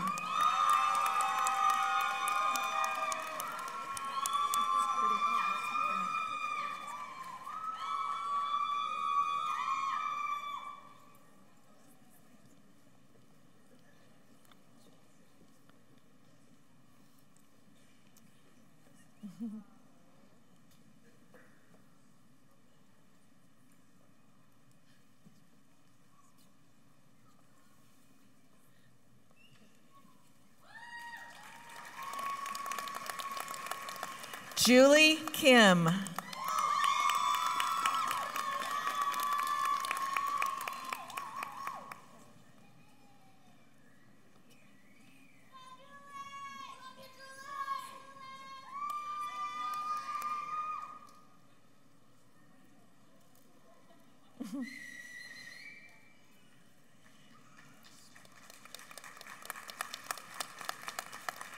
Mia Kim.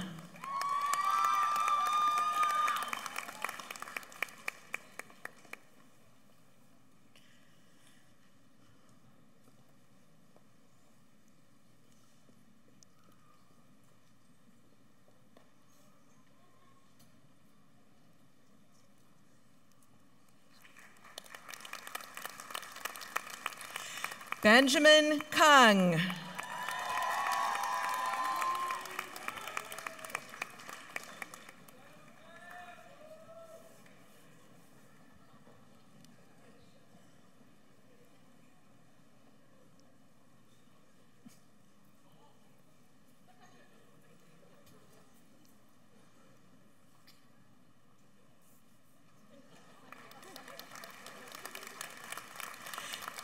Deborah Lee.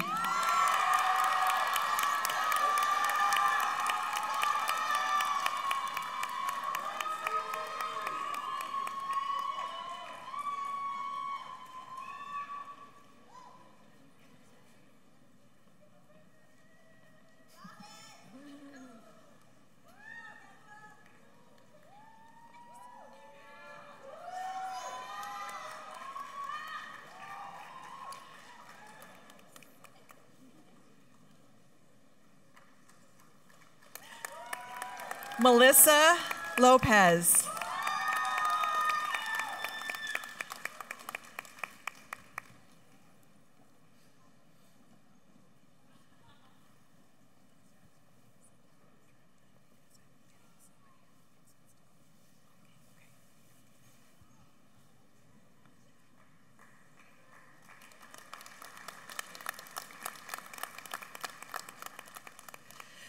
Chu Lee.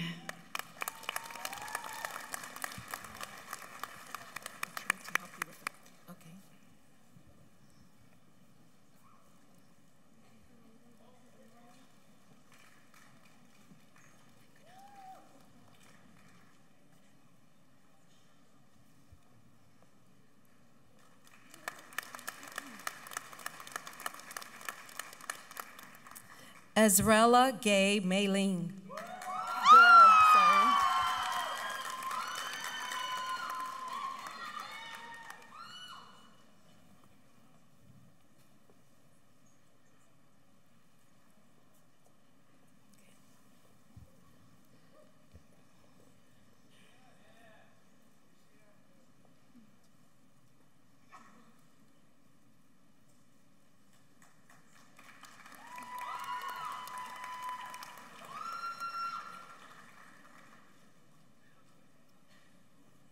Lila Melbourne.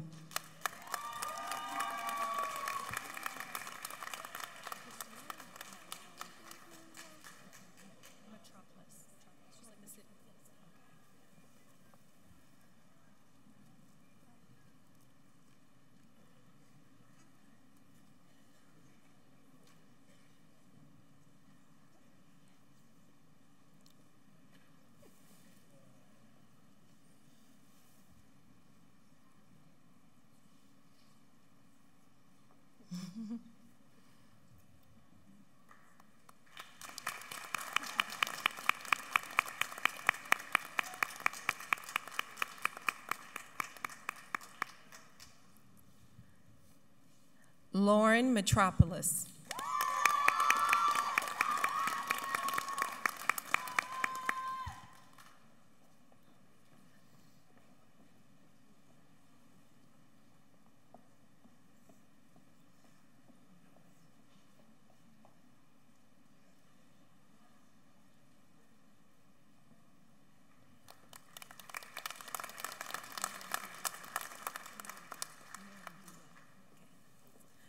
Valerie Melandila.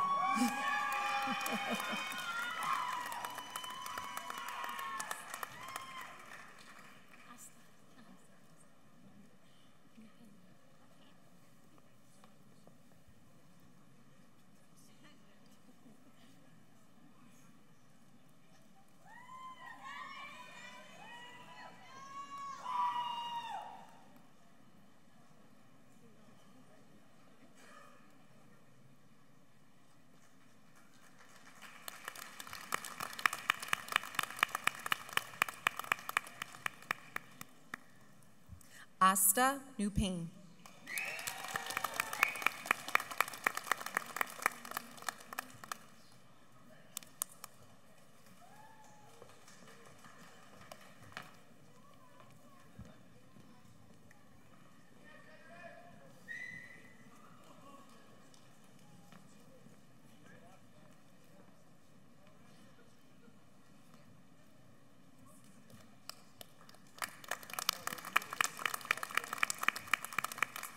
Michelle Ellen Guyon.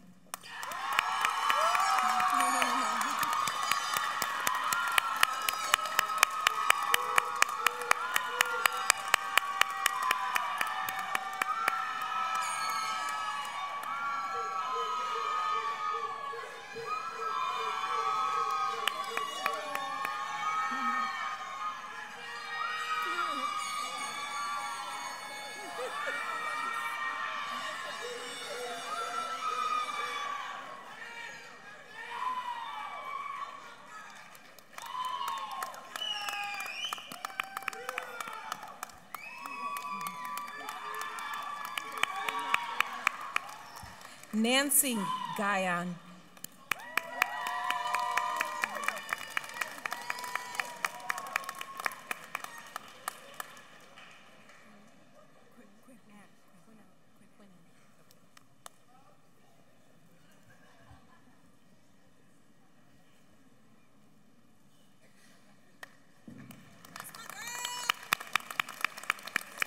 Quinn Ann Guyon.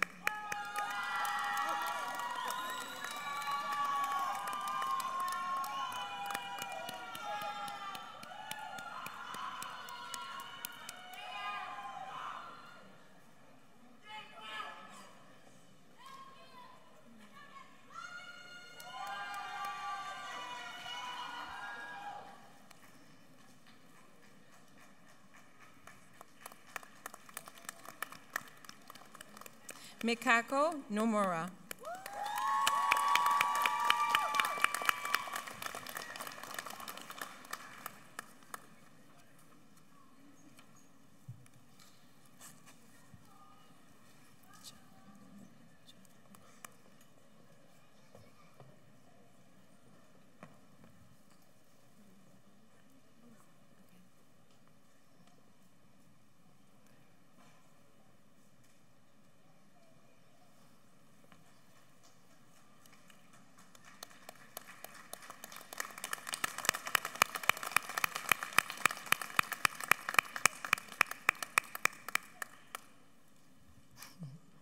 Jovelyn Bulasan Araza.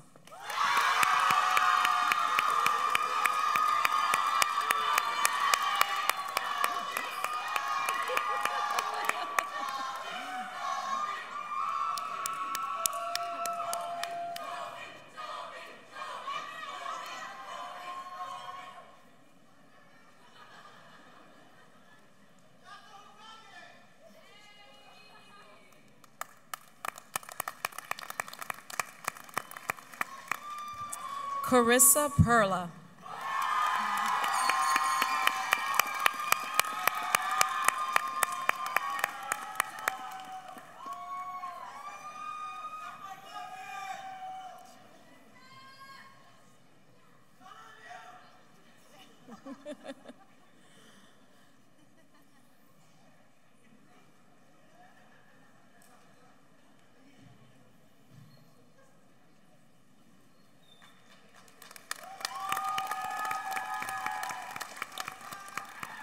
Jonathan Pinson.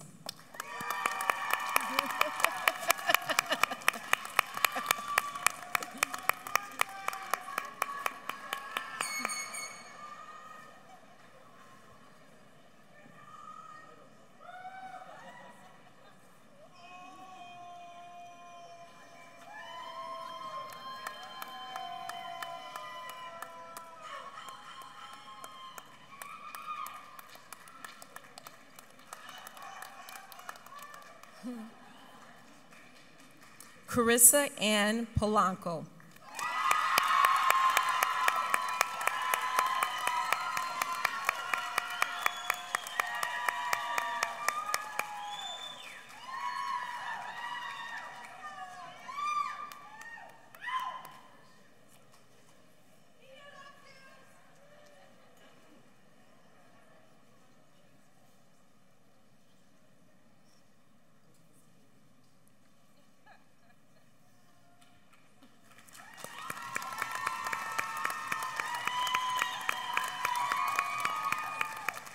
Evelyn de la Cruz Ramos.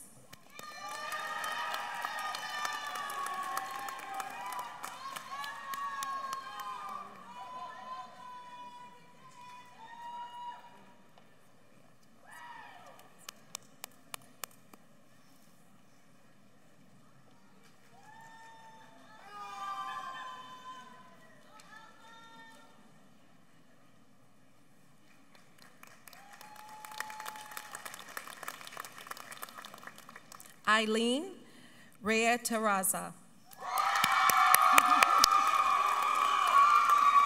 Congratulations.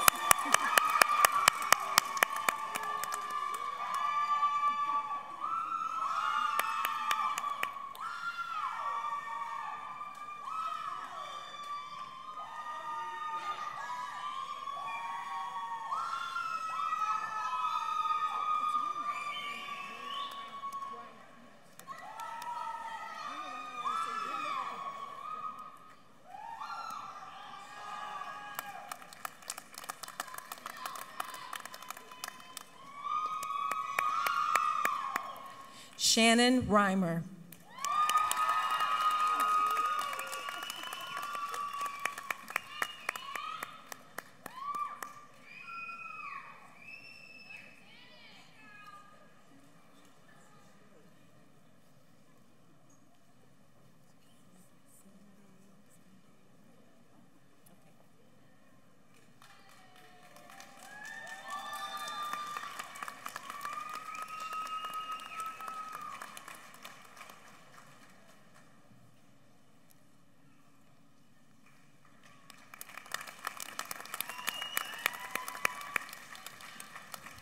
Jill Andrea Sinde Diego.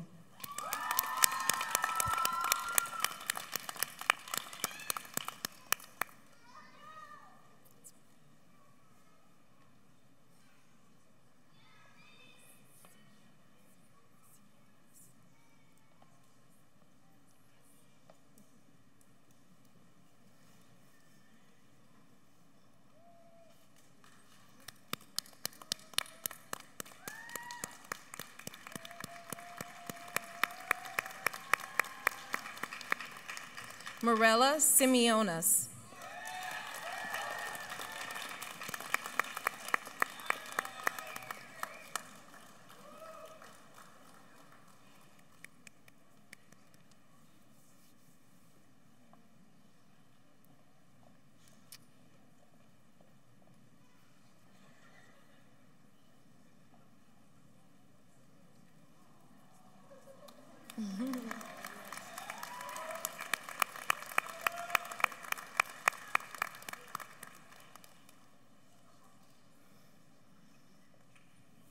Tessa Sunshine Simon.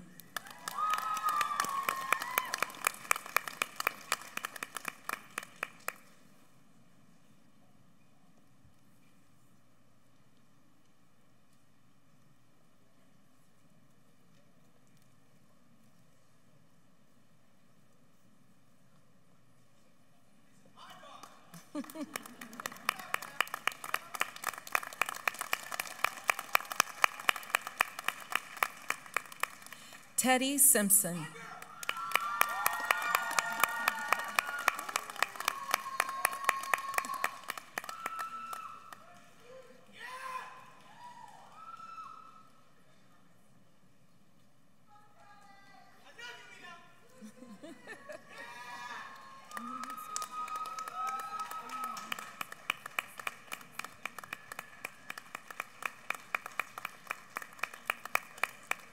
Aaron Slocum.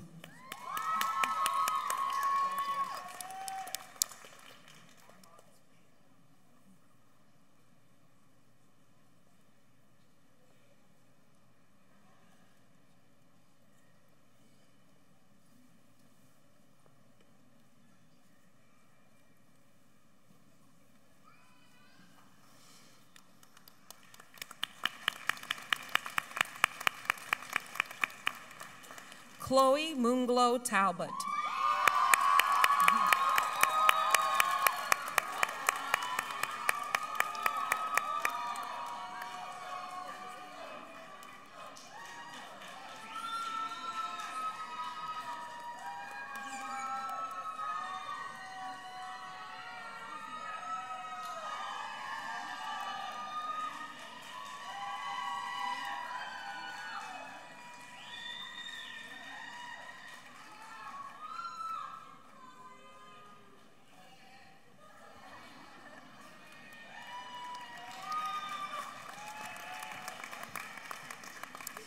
Tiffany Sue.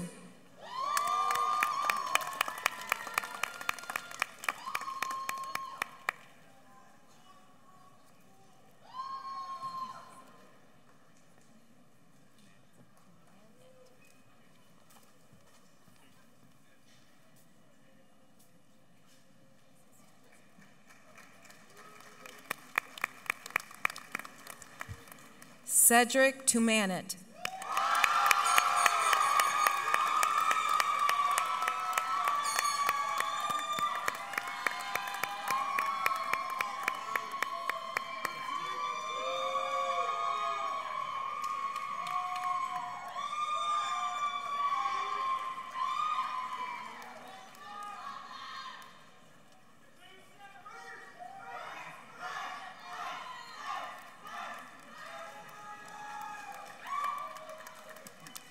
Jonalyn Urbana.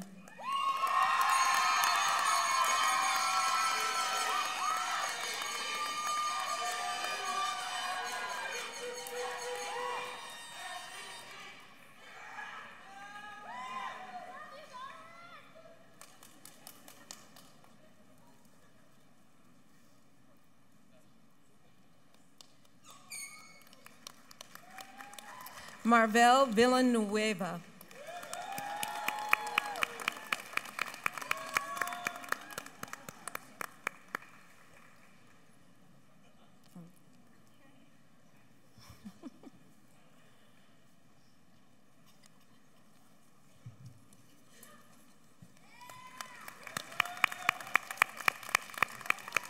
Andrew Vu.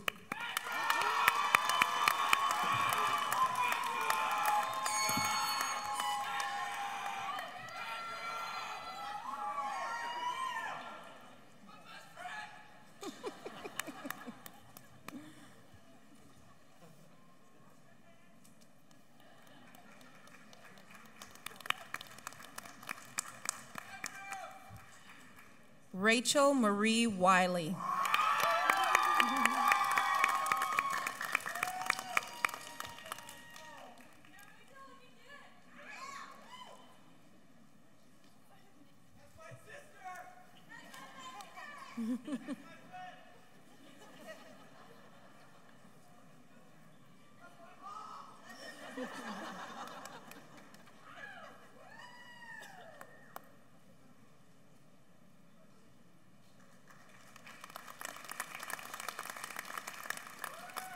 Jamie Will.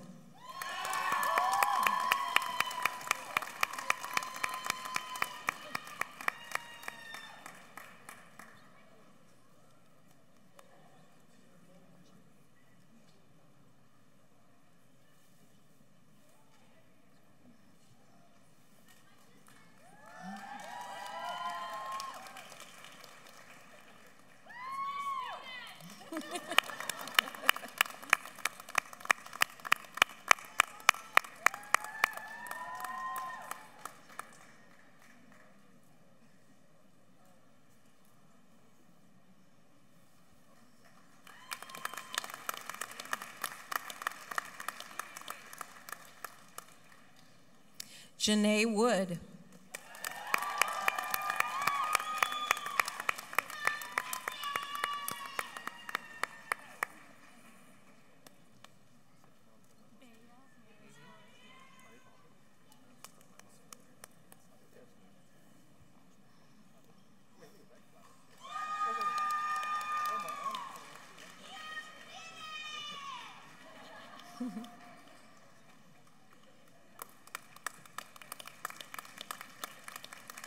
Bea Maricorum Yam.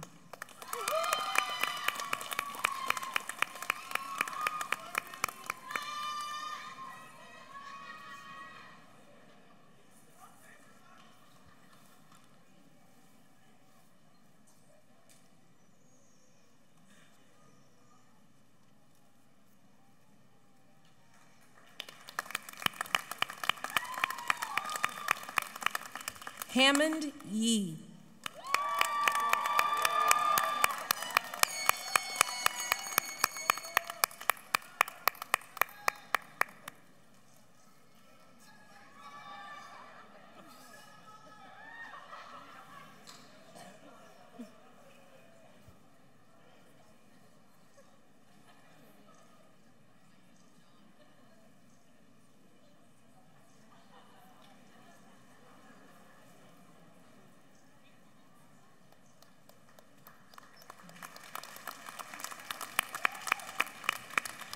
Armand Ying.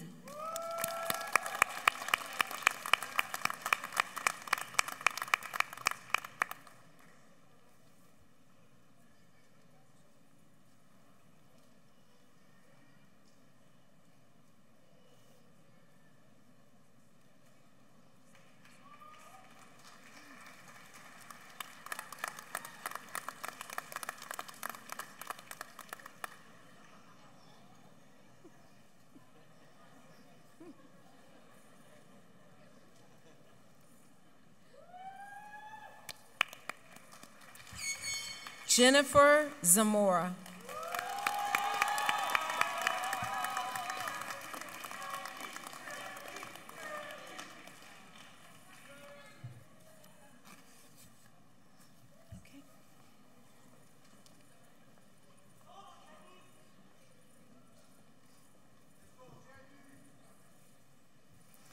Congratulations all. Some of you in the audience might be wondering, oh, please, please.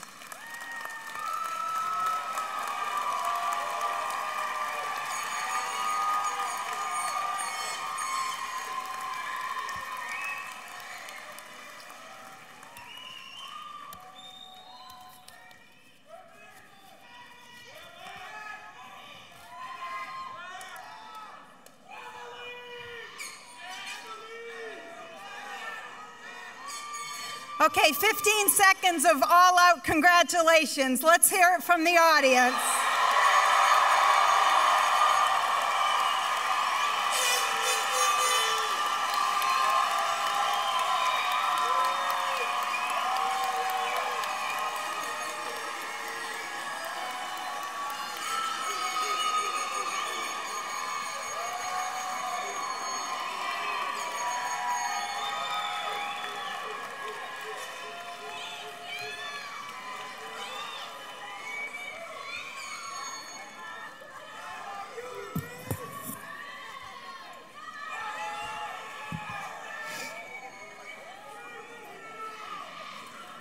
So graduates, do you feel the love? Okay. Just want to say some of you in the audience might be wondering what the graduates were handed. It's not their actual diploma. I'd like to share with you what's on this rolled up piece of paper that will take the placeholder until their actual degree comes to them. The words that are there are the words on a small card that a hospital chaplain handed to me 25 years ago after watching me take care of a patient who was dying. And the card said, "May the work of your hands bring healing to all of the people you touch. May your hands be guided to bring the healing touch of life. May your hands be blessed to be instruments of healing. Blessings and appreciation for the many tasks these hands do." At this point, I'd like to invite up representatives of the class, the graduation committee. I believe there's a class gift they'd like to present to all of us.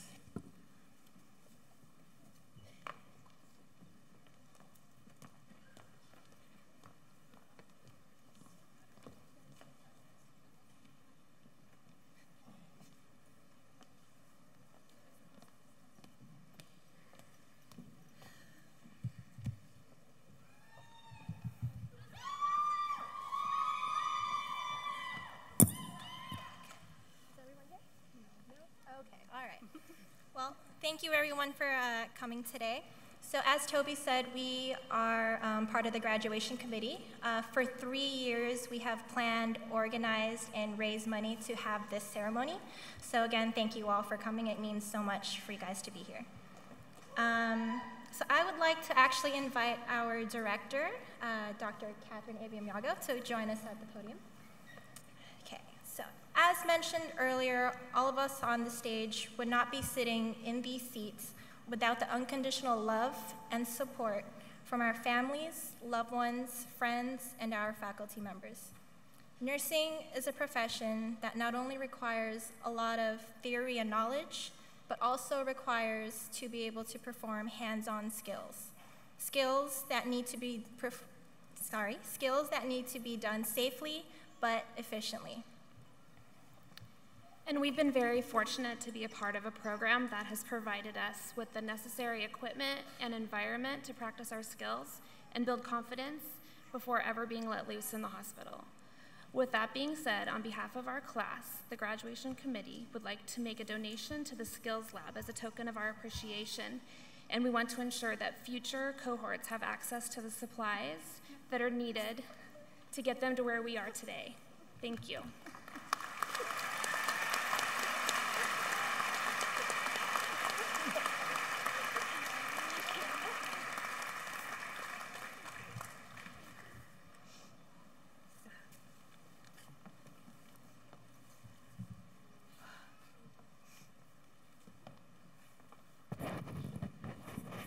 I just want to thank this class for giving more opportunities for students to practice their IVs, to practice putting Foley cats. And you know, with budgets here at San Jose, it's been tough to try to get and make sure that you have all the equipment. I am so heartfelt to this class. This is a special class, ladies and gentlemen. Please don't remember me in the wheelchair anymore, okay? But this just shows you that these men and women not only are competent, compassionate, but who give to others. And that's priceless. And I thank you so much for providing these more opportunities for that students coming into semester 1 and semester 2. Thank you so much. Thank you.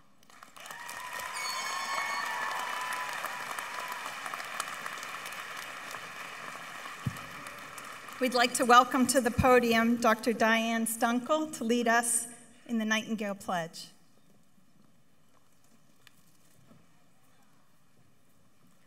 Would all our graduates please stand? Thank you. This modified Hippocratic Oath was composed in 1893 by Mrs. Gretter and the Committee for the Fair and Training School for Nurses in Detroit, Michigan. And it was meant as a token of esteem for the founder of modern nursing, Florence Nightingale.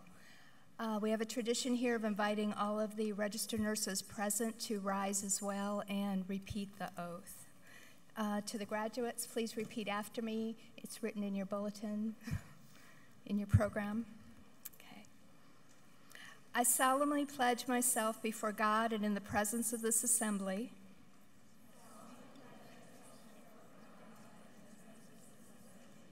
to pass my life in purity and to practice my profession faithfully.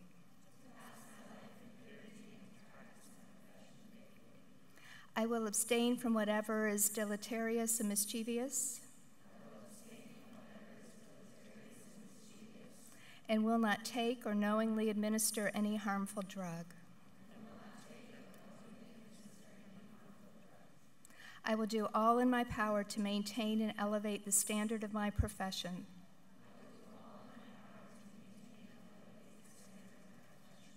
And will hold in confidence all personal matters committed to my keeping.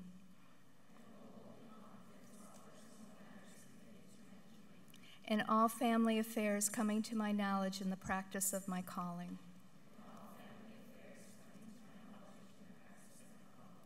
With loyalty will I endeavor to aid the physician in their work. And devote myself to the welfare of those committed to my care. Congratulations.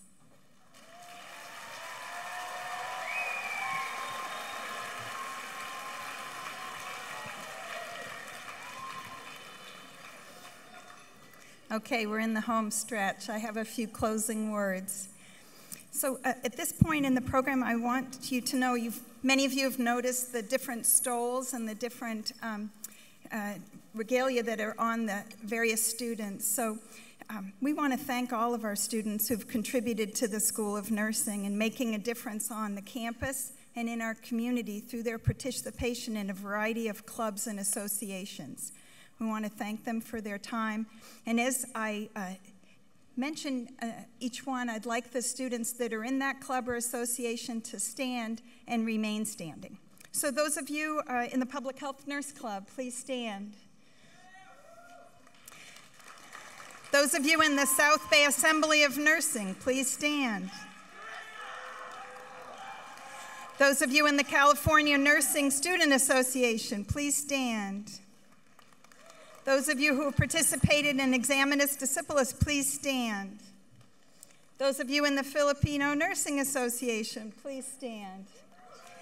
Those of you that have participated in a health fair, in a research project, anybody who's done outreach to the homeless community of Santa Clara County, anybody who's reached out to elementary schools and high schools to educate young people about what nursing is, that it's a profession made up of men and women who care about them and are committed to people's health at every stage of life. At this point, everybody in the whole class should be standing. Yeah. And all of you, yeah. So for the graduates who just went through pinning, now's the time you switch your tassel from the right side of your cap to the left.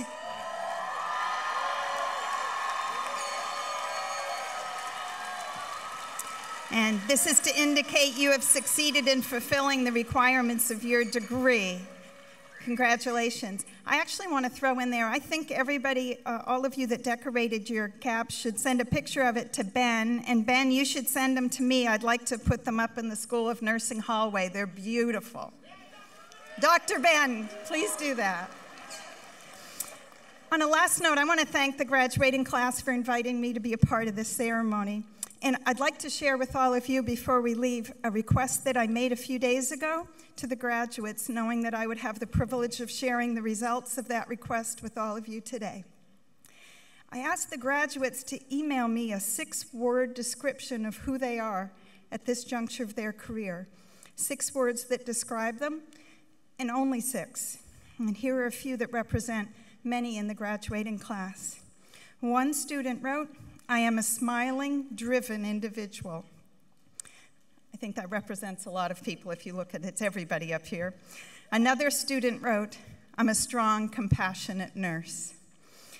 One student shared a favorite quote from Florence Nightingale before stating her 6-word declaration of who she is. She quoted Nightingale as saying, "Unless we are making progress in our nursing every year, every month, every week, take my word for it, we're going backwards." The student then wrote, "I am a very motivated learner." All of the 6-word declarations written by our graduates were awesome. And as I looked out at you during the celebration, I can imagine some that you could come up with. I think "I'm a grateful, relieved parent" might be one of them. I look and I see courageous, competent nurses being their best. The last 6-word declaration that I'm going to share with you, however, was one that moves us all very much every time we hear it from one of our students, and that is, "I am the first college graduate." Congratulations to all of those that are the first in your family.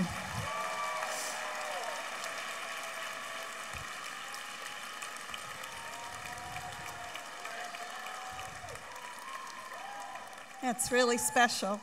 Everything you see depends on how you look at it. The only difference between a stumbling block and a stepping stone is how you use it. Every phase of your career will have challenges and rewards. At this next phase, whether you're a new BSN graduate or an experienced RN just completing your doctorate, be easy on yourself. Ease into your new role. Learn how to say no to things that do not support you at this time in your life. Say yes to the people and activities that do support you. Aim high. Michelangelo stated, "The greater danger for most of us lies not in setting our aim too high and falling short. It is in setting our aim too low and achieving our mark." In closing, I just want to say congratulations to all of you, all of your families and friends who have supported your journey. We look forward to hearing about your successes in the future. Thank you all for being here today to honor and celebrate the Spring 2015 graduates of the Valley Foundation School of Nursing.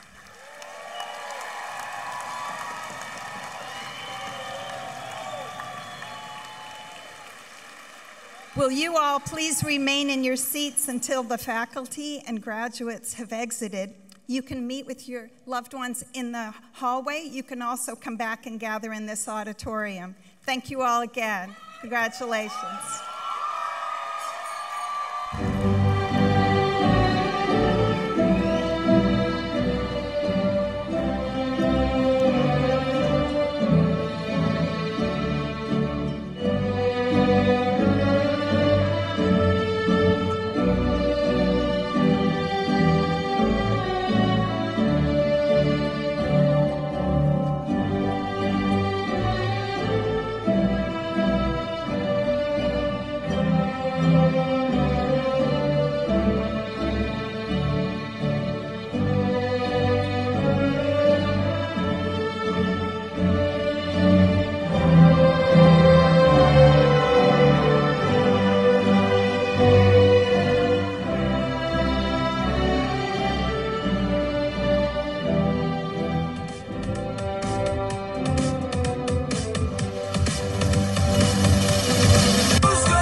Far from home, it's for the better.